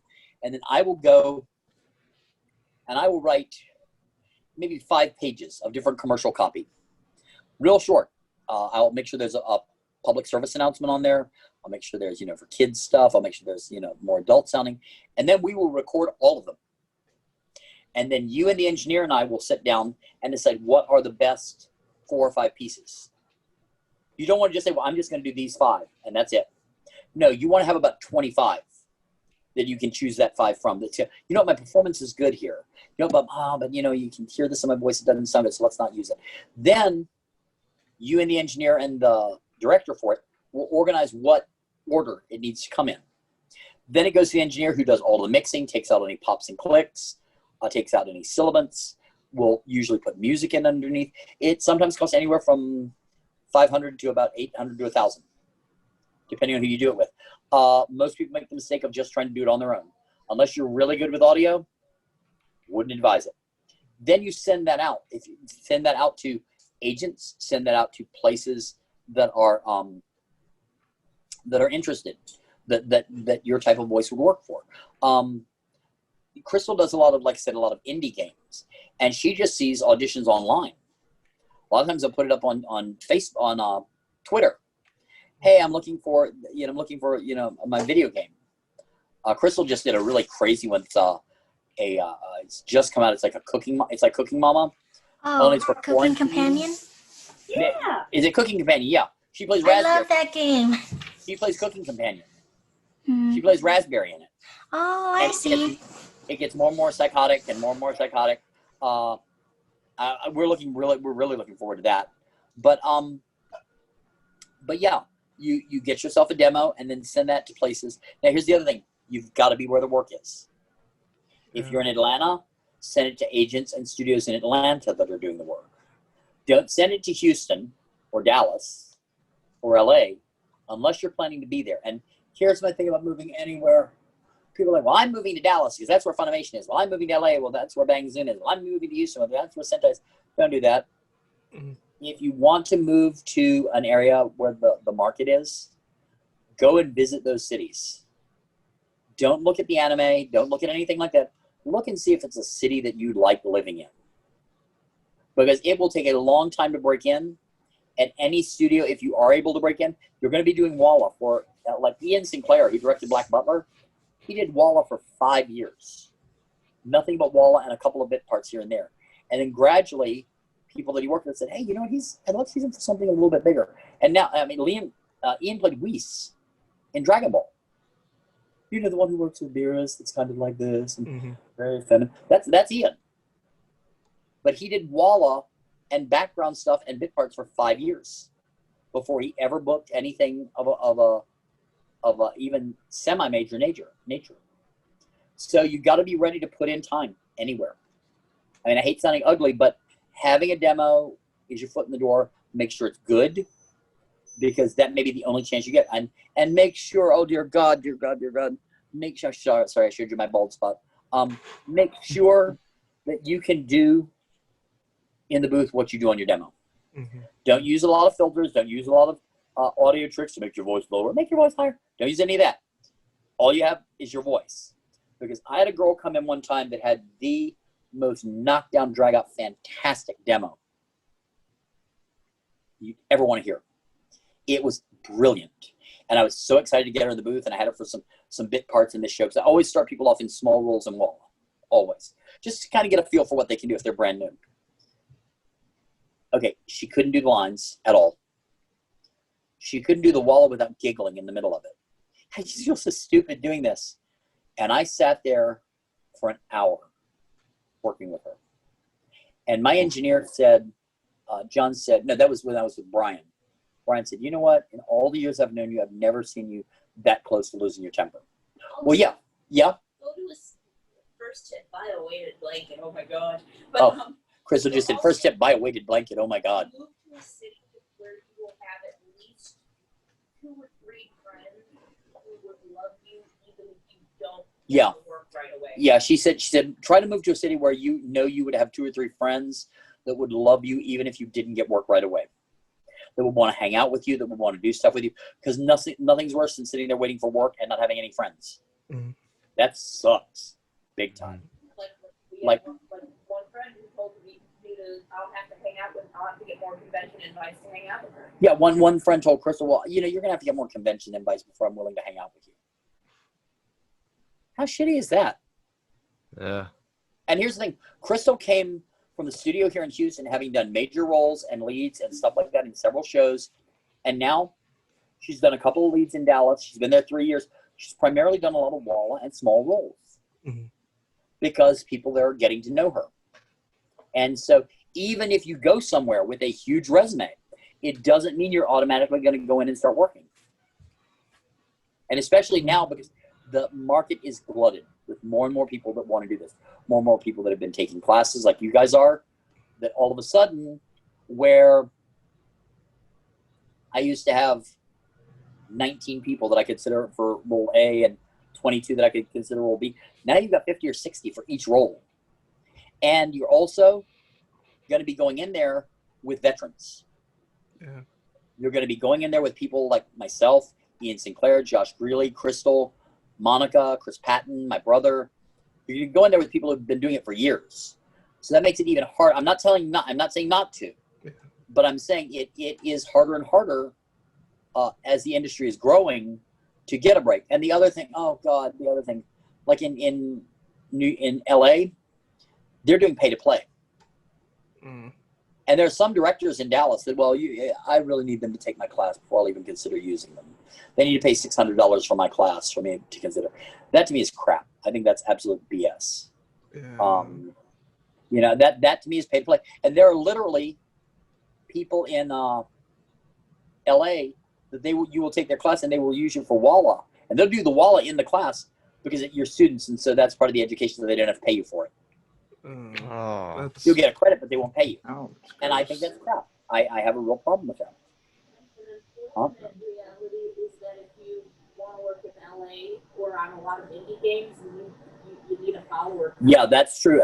In LA and a lot of indie games, they will hire you not because of your talent, based on the number of followers you have.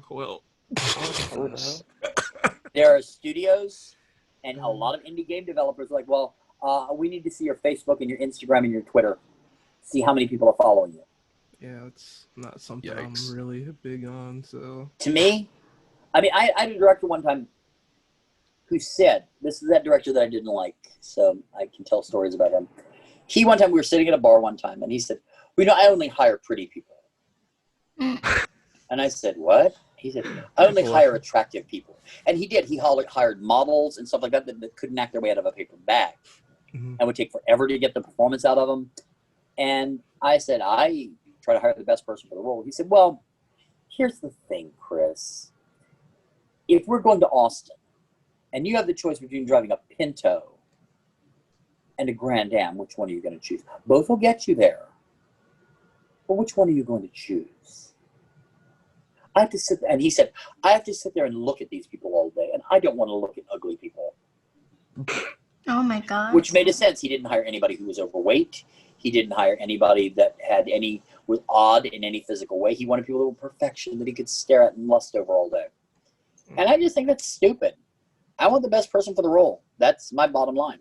Kind of hilarious too, if you think about it. It really Yeah, is. it's just like, you know, you go into voice acting, you know, where appearances shouldn't matter at all. But Yeah, that's the thing I love. You can go to work in your pajamas, and I have some days. But yeah, no, and that's the nice thing, because here's the thing.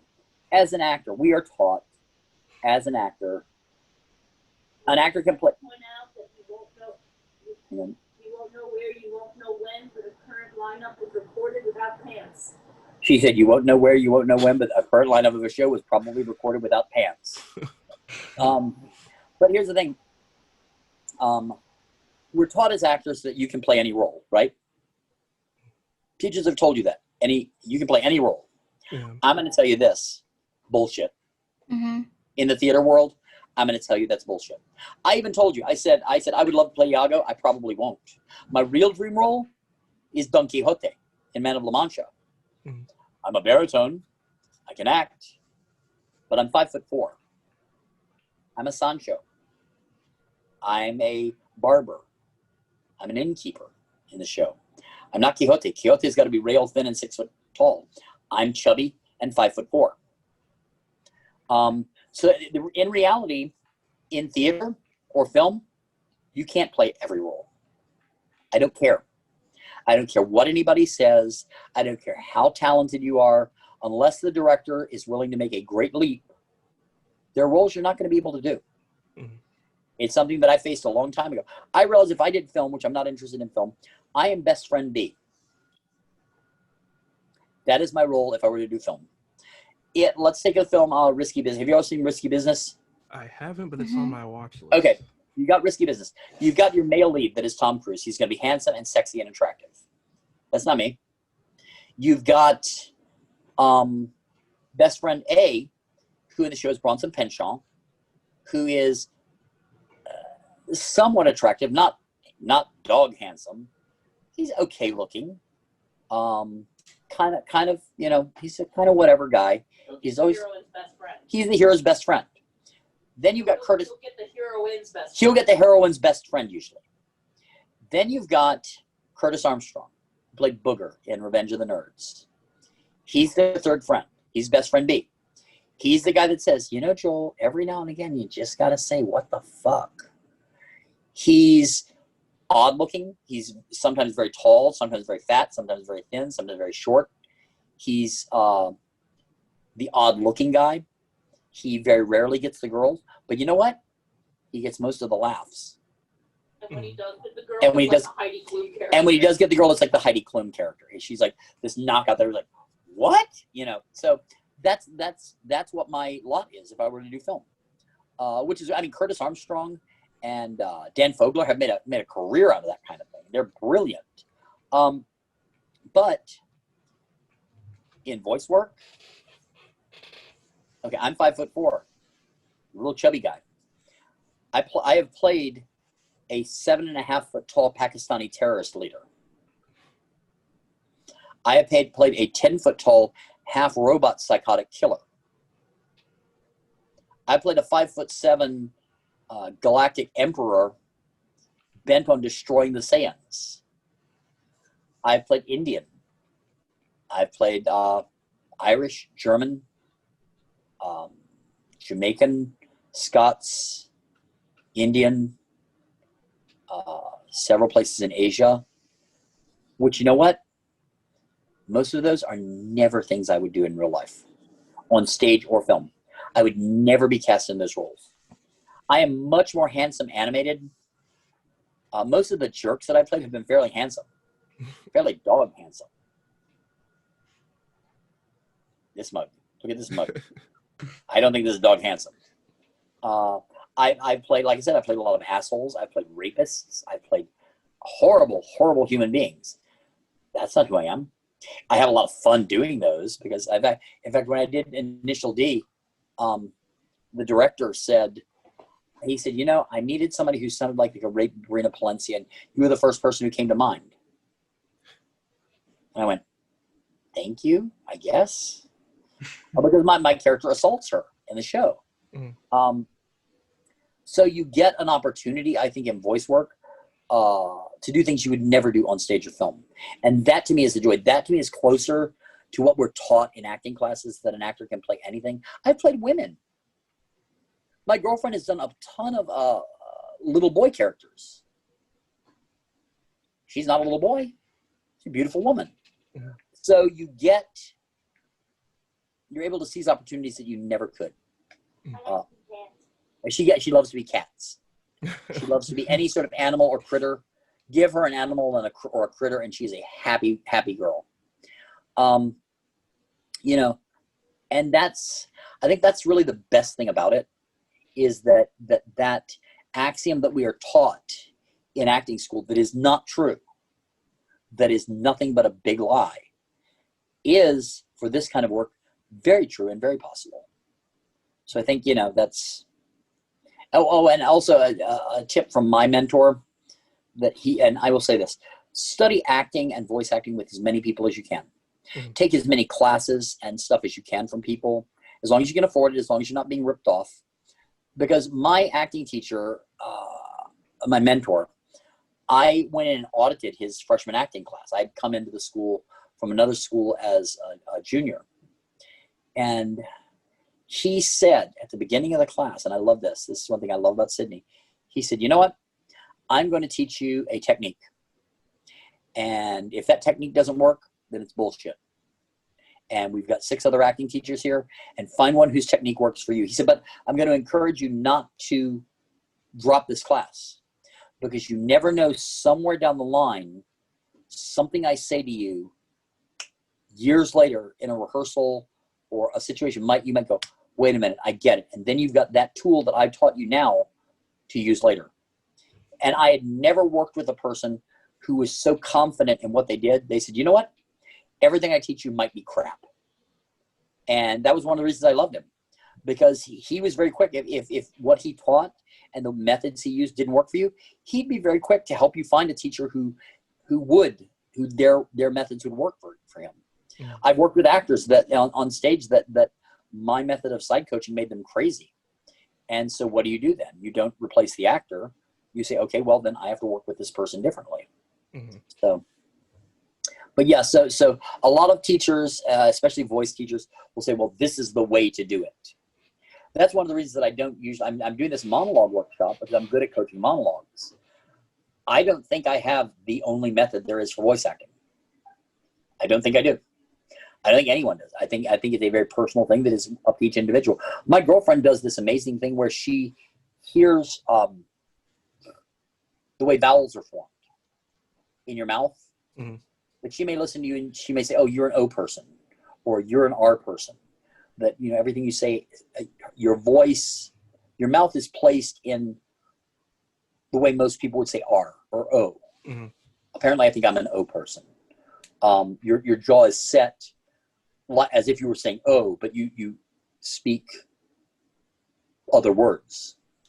And she will say, okay, well, I'm going to do this person. They're a little bit Carrie Savage.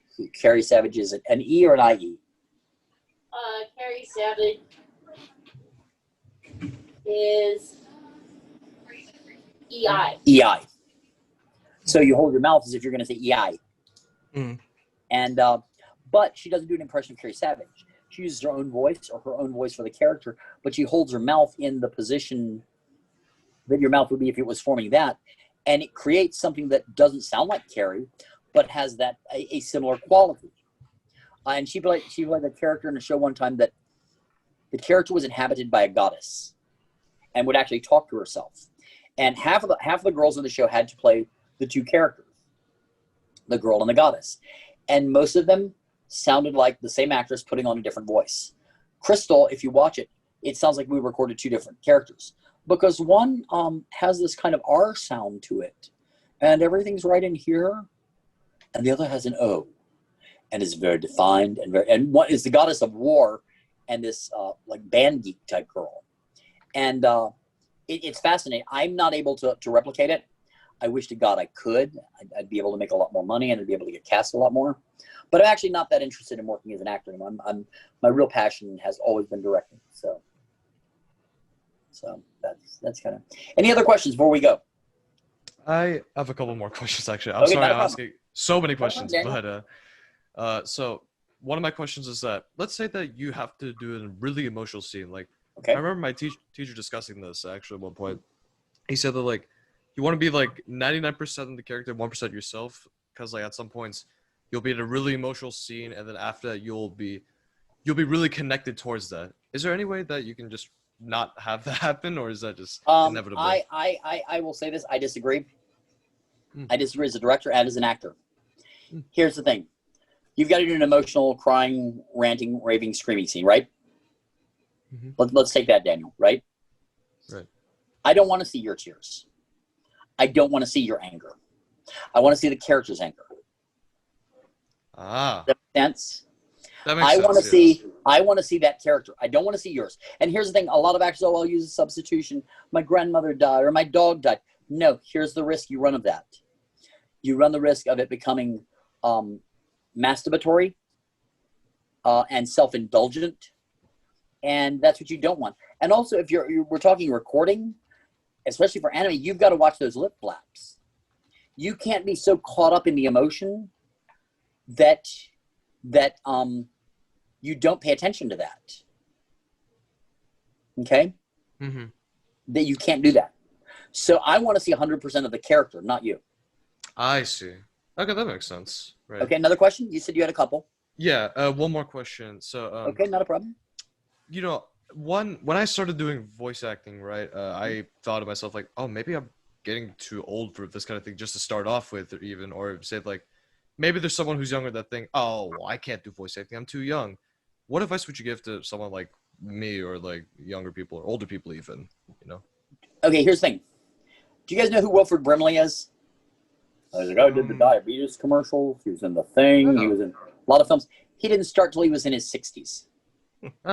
He didn't start acting until he was in his 60s. Okay? He didn't start. There are a lot of people who start late. There are a lot of people who start early.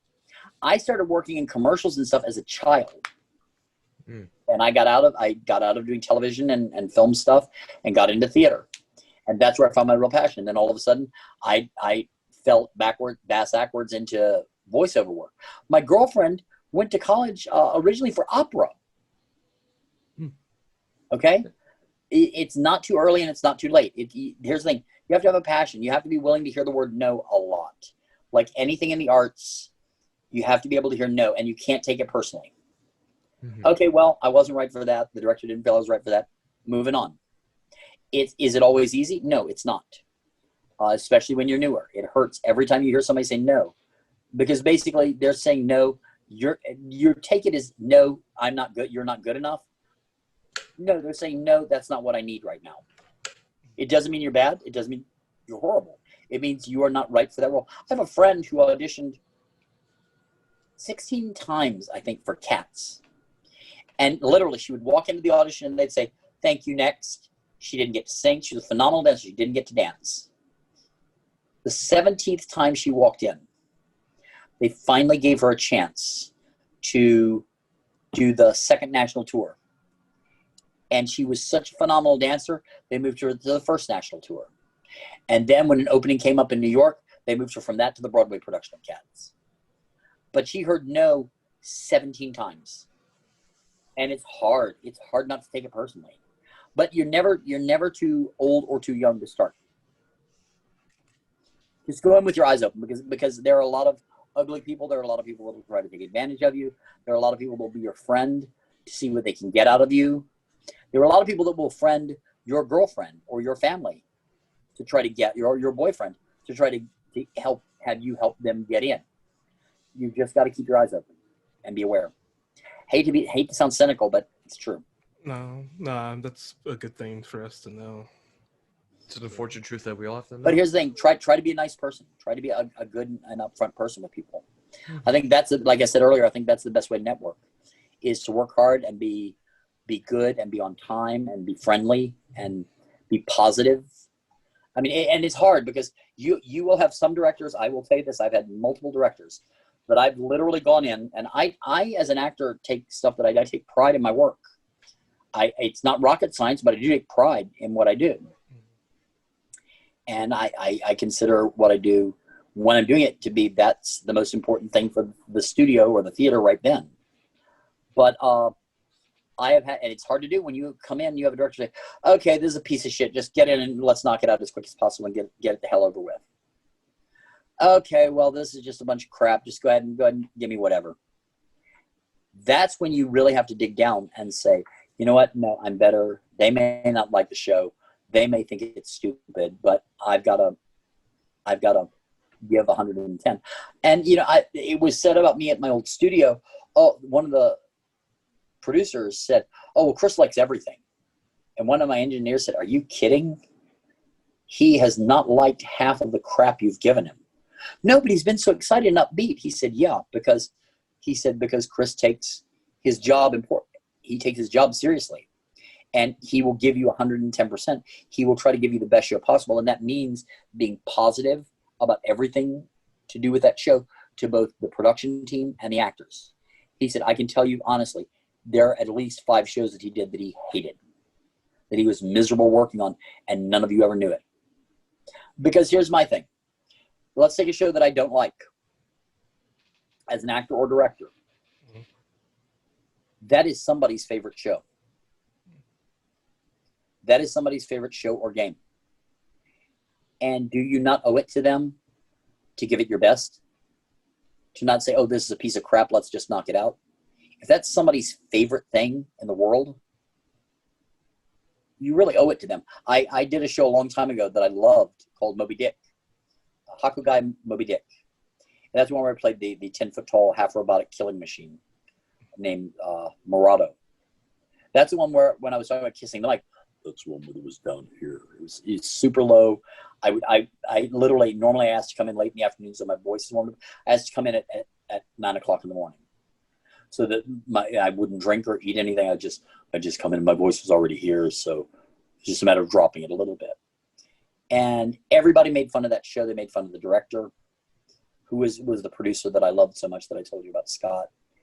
And years later, I'm at a convention and there's this young girl dressed up as the lead from Moby Dick. And because I love the show, I recognized, like, oh, wait a minute, are you dressed as Lucky? And she's like, yeah. Oh my God, I love Moby Dick. And she's like, you were in it. And she was so excited. I said, hold on for just a minute. And I called Scott. I said, hey, Scott. He's like, yeah, what do you want? I said, I'm at Anime Boston. Somebody wants you to meet. And I put him on the phone with her. And I said, this is the director for Moby Dick. And she gushed and raved and just did the excited dance for about 15 minutes. And when I got off the phone, she handed it back to me. He was crying because he was of the same philosophy I am, that you treat everything like it's the most important thing coming out of the studio. And he had gotten so much crap from everybody, from the other producers, from other actors, from directors, to have somebody years later come by and say, that is my favorite thing that has ever been done, meant the world, And so if that's not a reason to not do it, then to not give it all your all, then I don't know what is. So, any more questions before we wrap this up? I don't think so. Yeah, no, I said everything I needed to say. We're all good here. Thank you so much for everything. Thank you guys so much, and best of luck with your classes. Thank you. We really appreciate all the advice and tips you gave us. Not a problem. Not a problem. I was glad Krystal and I were both able to give you, because she can answer a lot of stuff I can't. So, okay. Well, thank you guys. Had a great time. Really appreciate you coming through. Thank you. Not a problem. Happy to do it. We may have to do it again sometime. For sure. Hopefully, yeah.